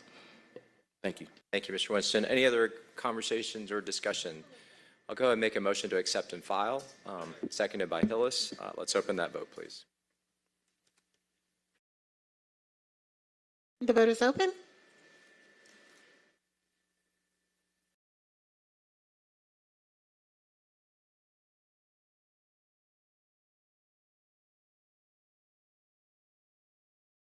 The vote's closed. 6 yeas, 0 nays, the motion carries. The item will be accepted and filed. That now takes us to the consent agenda ordinances for first reading. Ms. Linda, if you will read in the one item we have, please. Yes, Mr. Chair, that's 23-0-1130. This is an ordinance by Finance Executive Committee authorizing the Chief Financial Officer to amend the fiscal year 2023 general fund budget in an amount not to exceed $512,000.00 to accept proceeds from the Eastside Tax Allocation Fund on behalf of Department of Enterprise Asset Management to anticipate and appropriate the Eastside Tax Allocation Fund proceeds to reimburse costs expended for Task Order Number 2 for the implementation of real estate transaction strategy development at 2 Peach Street and for other purposes. All right, this item will be brought in and we'll address it during our next cycle. That takes us to ordinances for second reading. Colleagues, if there's no objection, I'm going to take items 4 and 5 together. It's 23-0-1100, an ordinance by Finance Executive Committee to amend Ordinance 20-0-1396, adopted by the Atlanta City Council on June 15th, 2020, and approved by operation of law on June 24, 2020, by adding an additional funding source on behalf of the Atlanta Department of Transportation, all other parts of the ordinance to remain unchanged and for other purposes, and 23-0-1101, an ordinance by Finance Executive Committee to amend Ordinance 20-0-1050, adopted by the Atlanta City Council on February 3rd, 2020, and approved by operation of law on February 12th, 2020, by adding an additional funding source on behalf of the Atlanta Department of Transportation, all other parts of the ordinance to remain unchanged and for other purposes. And you're going to tell us about this legislation, please. Hello, my name is Shantae Dura, Director of Budget and Performance for Atlanta Department of Transportation. This legislation is solely adding the impact fee funding stream. Other than that, nothing else has changed in this legislation. Okay.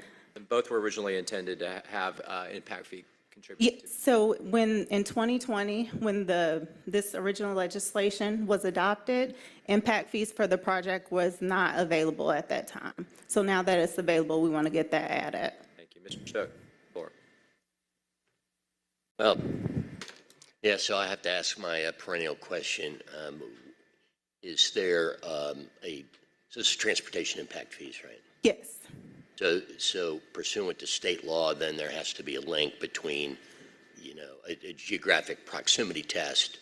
And so do you know, can you tell us where the monies were generated?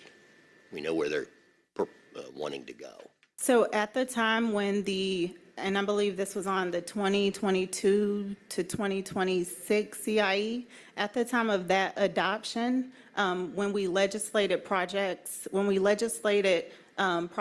to the project account, proximity analysis was done at that time. So this legislation is only linking this piece of legislation to the impact fee project account. Okay, and then the proximity check has already been. Yes, it was already ready. done 2 years ago on this piece of legislation. Thank you. All right, Councilmember Hillis. Just quickly, so given the date of that past legislation, will these funds be coming from the old account where transportation fees were collected because they were in a citywide pot, but then when we fix the impact fees, this would be in, I guess, the West Side Transportation District. So is it coming out of that old account, or is it coming out of the new West Side Transportation account? So it's coming out of an old account that was already set up about 2 years ago with that, with the CIE adoption. Thank you. Did I miss the motion? Motion from Westmoreland to approve. Is there a second?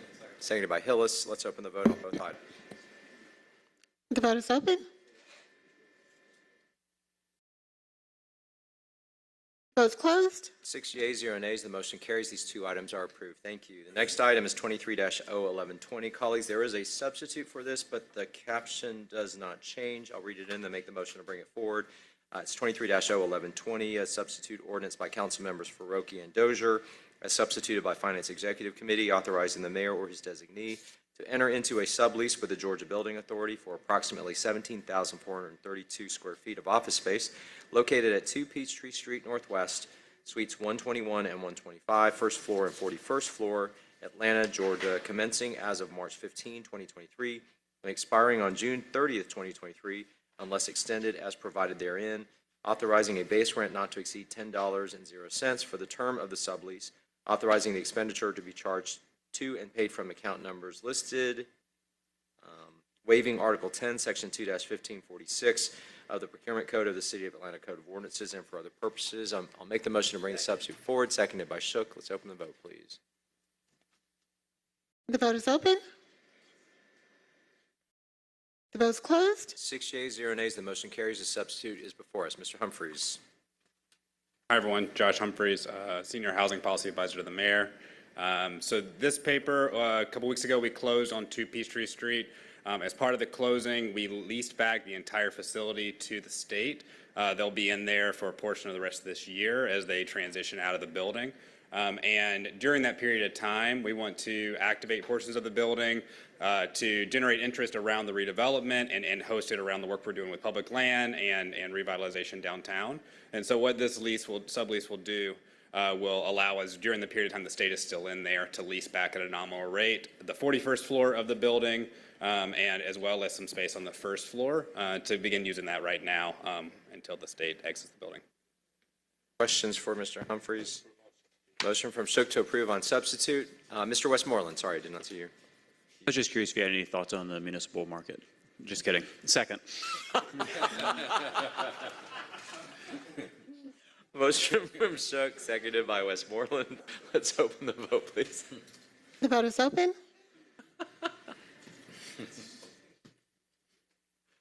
That was good. The vote is closed. 6 yeas, 0 nays. The motion carries. This item is approved on substitute. Next item is 23-01121, an ordinance by Councilmember Mary Norwood authorizing a donation in an amount not to exceed $5,000.00 from the District 8 carry forward account to Standing Peachtree Creek Green Space and for other purposes.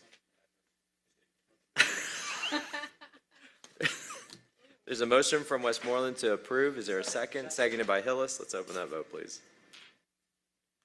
The vote is open. The vote is closed. 6 yeas, 0 nays. The motion carries. This item is approved. Next item, 23-01122, an ordinance by Councilmember Marcy Collier Overstreet waiving Article 10, Division 4 of the Procurement and Real Estate Code of the City of Atlanta Code of Ordinances, source selection and contract formation, to authorize the mayor or his designee to execute an agreement with Data Miner, Inc. for a period of 1 year retroactively effective December 28, 2022 and ending December 27, 2023 in an amount not to exceed $32,000.00 to ratify the services provided under expired agreement number listed, Data Miner First Alert Sole Source Agreement from December 28, 2022 until the effective date of the agreement authorized herein. All contracted services shall be charged to and paid from the accounts listed herein and for other purposes. Mr. Denbrock, I believe you were going to come speak to this.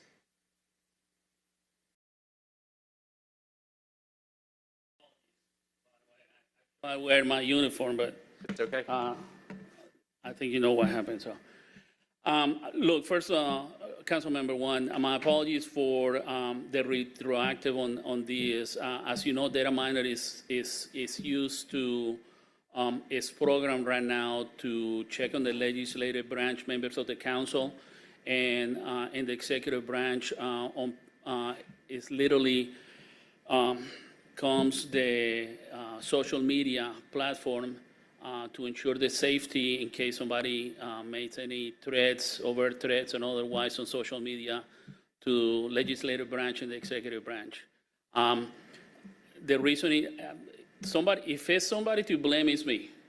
I went to Qatar on behalf of the city for the World Cup to see how thing was running, and in between, I led so. But we haven't been without coverage during. No, we haven't, and that's why I did it retroactively, because if we drop it and we do again, I lose coverage for at least 90 days. Anybody have any My questions for Mr. Denbrock? Motion from Westmoreland to approve, seconded by Winston. If we're ready, let's open that vote, please. The vote is open.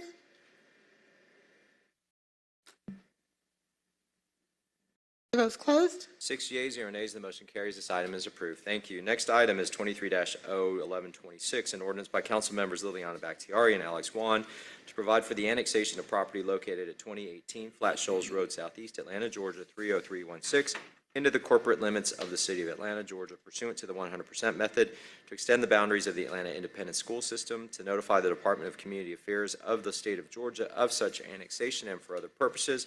I'll make a motion to hold this as the companion papers make it through the other process. It was seconded by Shook. Let's open that vote, please. The vote is open. The vote is closed. 6 yeas, 0 nays. The motion carries. This item will be held. Next item, 23-01128, an ordinance by Councilmember Matt Westmoreland to amend the charter of the City of Atlanta, Georgia, adopted under and by virtue of the authority of the Municipal Home Rule Act of 1965, OCGA section number listed, as amended by amending Part 1, Charter and Related Laws, Subpart A, Charter, Bill of Rights of the City of Atlanta Code of Ordinances, as amended for the purposes of prohibiting discrimination based on criminal history and for other purposes. Mr. Westmoreland, I don't know if you want to speak to this. Yeah, briefly, Mr. Chair, thank you. I want to thank the public comment that we heard on this topic earlier as well. This builds on a piece of legislation that passed unanimously last fall as it relates to our Human Relations Commission. This is a charter amendment, and I have talked with the law department and would like to have a bit more conversation about this topic and making sure that we're doing what we intend to do, which is making the city as inviting of a place as possible to folks who have been impacted by the justice system. So I'm going to make a motion to hold while those conversations can continue And if the legal counsel here would like to share any comments about the municipal market, she's free to do so as well. But other than that, I'll just make a motion to hold, and we can continue those conversations. Is that a decline? No. Amber A. Robinson, City of Atlanta Department of Law. I don't believe that was a legal question. So, yes, I will decline. Thank you. All right, there's a motion from Westmoreland, seconded by Winston, to hold as additional work gets done on this. Let's open that vote, please. The vote is open. The vote is closed. 6 yeas, 0 nays, the motion carries. This item will be held. Next item is 23-01129. There is a substitute for this. I'll read it in. The caption does change, and I'll make the motion. It is a resolution by Councilmember Alex Wan, as substituted by Finance Executive Committee, authorizing the Chief Financial Officer to refund customers for overpayments to water and sewer accounts in an amount of $150,660.46. Mr. Chair, I'm sorry. I believe you skipped number 11. I'll come back to that. Yep, no, you're right.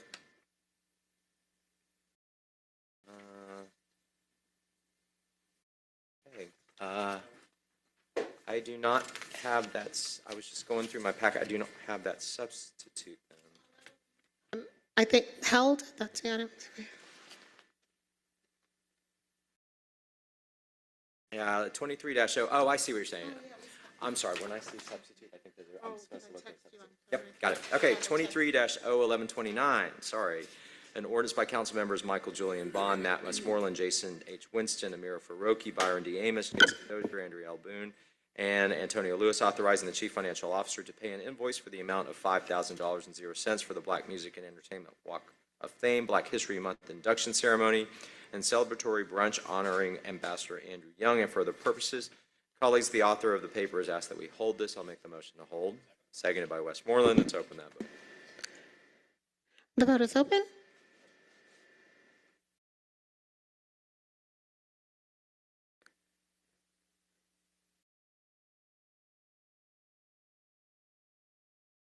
The vote is closed.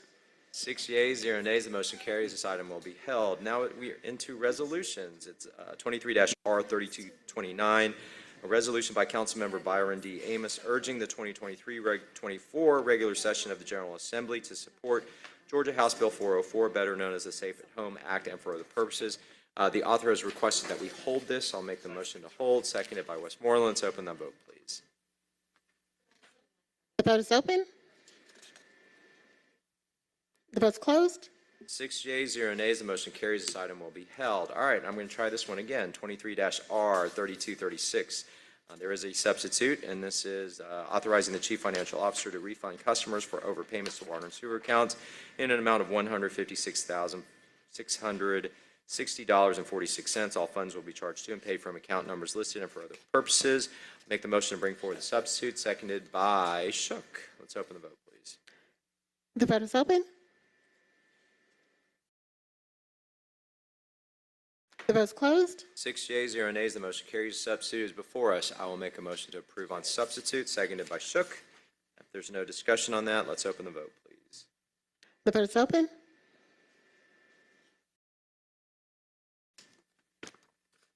The vote is closed. 6 yeas, 0 nays. The motion carries. The item is approved on substitute. Next item is 23-R3238, a resolution by Finance Executive Committee authorizing the mayor or his designee on behalf of the City of Atlanta to execute agreement number listed, Health Center Management of the On-Site Employee Wellness Center, on behalf of the Department of Human Resources in an aggregate amount not to exceed $303,343.40. Annually as follows: Everside Health LLC, contract number listed, $178,385.32, and Kaiser Permanente of Georgia, contract number listed, $124,958.08, to be charged to and paid from the fund, department, organization, and account numbers listed herein and for other purposes. Colleagues, we first need to attach the iPro report, so I will make a motion to amend, seconded by Shook. Let's open that vote, please. The vote is open. The vote is closed. 6 yeas, 0 nays. The motion carries. The amended paper with the iPro is now before us. Commissioner Smith, would you like to speak to this paper? Good afternoon, Chairman Wan and committee. Tarlisha Smith, Human Resources Commissioner.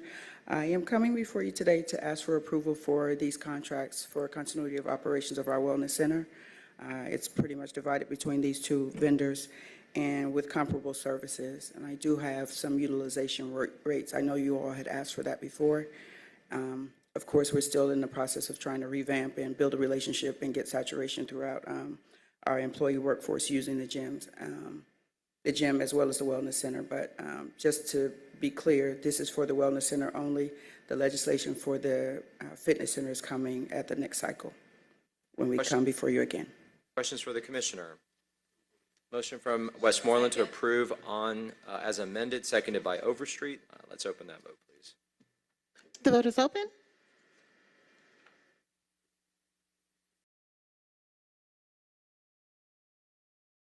The vote is closed. 6 yeas, 0 nays. The motion carries. This item is approved as amended. Thank you, Commissioner. Next item is 23-R3239, resolution by Finance Executive Committee authorizing the mayor or his designee to issue task order number 2 for contract number listed, citywide architectural planning, engineering, and construction phase services with Harrison Smith LLC, the Atlanta Police Department Zone 4 Precinct Design Services on behalf of the Department of Enterprise Asset Management in an amount not to exceed $805,335.00. All work to be charged to and paid from accounts listed and for other purposes. Commissioner. Yeah, let's go. If there's no objection, let's take it with number 17, 23-R3241, a resolution by Finance Executive Committee authorizing the mayor or his designee to issue task order number 3 for contract number listed, citywide architectural planning, design, engineering, and construction phase services with Harris and Smith LLC for the Atlanta Police Department Zone 1 Police Precinct parking reconfiguration on behalf of the Department of Enterprise Asset Management in an amount not to exceed $27,900.00.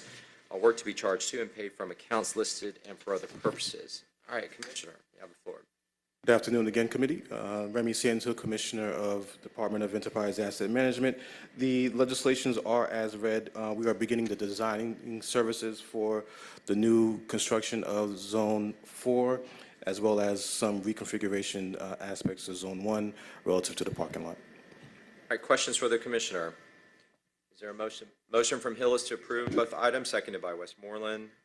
Let's open that vote, please. The vote is open. The vote is closed. 6 yeas, 0 nays. The motion carries. These two items are approved. All right, next item, 23-R3242, a resolution by Finance Executive Committee authorizing the mayor or his designee to issue task order number 4 for contract number listed, citywide architectural planning, design, engineering, and construction phase services with Harris and Smith LLC for a project scheduler to develop and manage project schedules for various projects on behalf of the Department of Enterprise Asset Management in an amount not to exceed $67,129.92. All work to be charged to and paid from accounts listed and for other purposes. Commissioner. Oh, wait, we can do. Yeah. Having a day. All right, let me take 16 with this as well. Okay. 23-R3240, resolution by Finance Executive Committee authorizing the mayor or his designee to exercise the first renewal option for FC 10670, heating and air conditioning services with ARS Mechanical LLC on behalf of the Departments of Enterprise Asset Management, Parks and Recreation, Public Works, Atlanta Department of Transportation, Watershed Management, and Aviation for a term of 1 year effective from April 10, 2023 through April 9, 2024, in an amount not to exceed $1,746,408.00. All contracted work will be charged to and paid from the fund, department, organization, and account numbers listed herein and for other purposes. And colleagues, if there's no objection, we can consider both at the same time, and if we need to take them separately, we can. Sure. Again, Remy Santo, Commissioner of the Department of Enterprise Asset Management. The one you just mentioned relative to the HVAC, we're just continuing our agreement with them on that one. And the one for the scheduler services, that is for our bond projects. We are getting a schedule on board so that we can keep track of our projects on the bond program. Any questions for the Commissioner on either item? Motion from Westmoreland, second by Winston to approve both. Let's open the vote, please. The vote is open.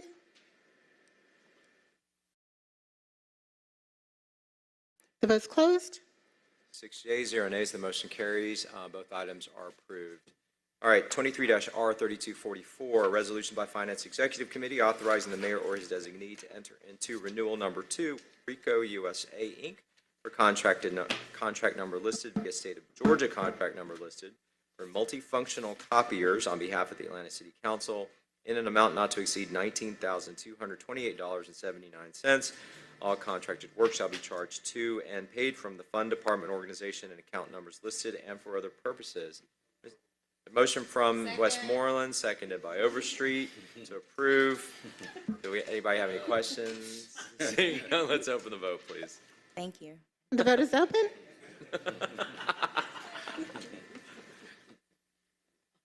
The vote's closed. Six yeas, 0 nays. The motion carries. This item is approved. All right, that takes us now to dual referreds. Do we have anything come? No, Mr. Chair. Sure? Yep. Sure this time? All right, so then that takes us to held items. Number 34 is coming off of held. There is a substitute for this. All right, I'll read in the caption.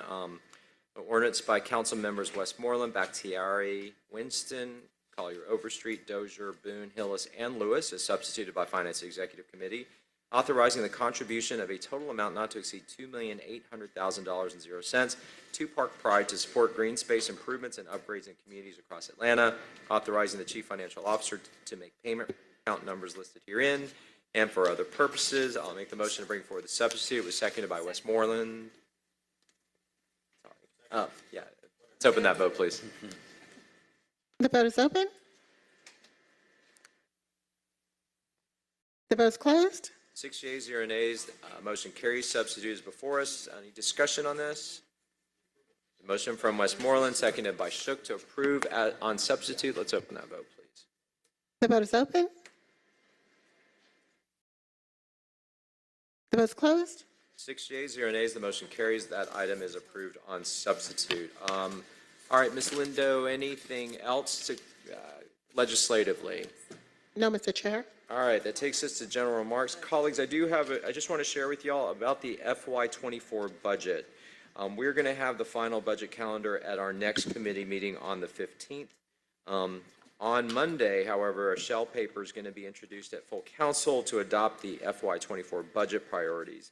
So you'll be getting an email from Ms. Lindo. Please get her your budget priorities, and that substitute will be incorporated in a substitute that will be before us on the 15th, and then before full council on March 20th.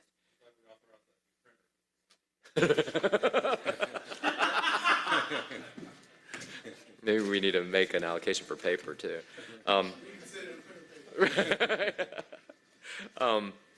Any questions on that? And we will, budget season will be fast upon us. Other announcements? Yes, Ms. Collier Overstreet.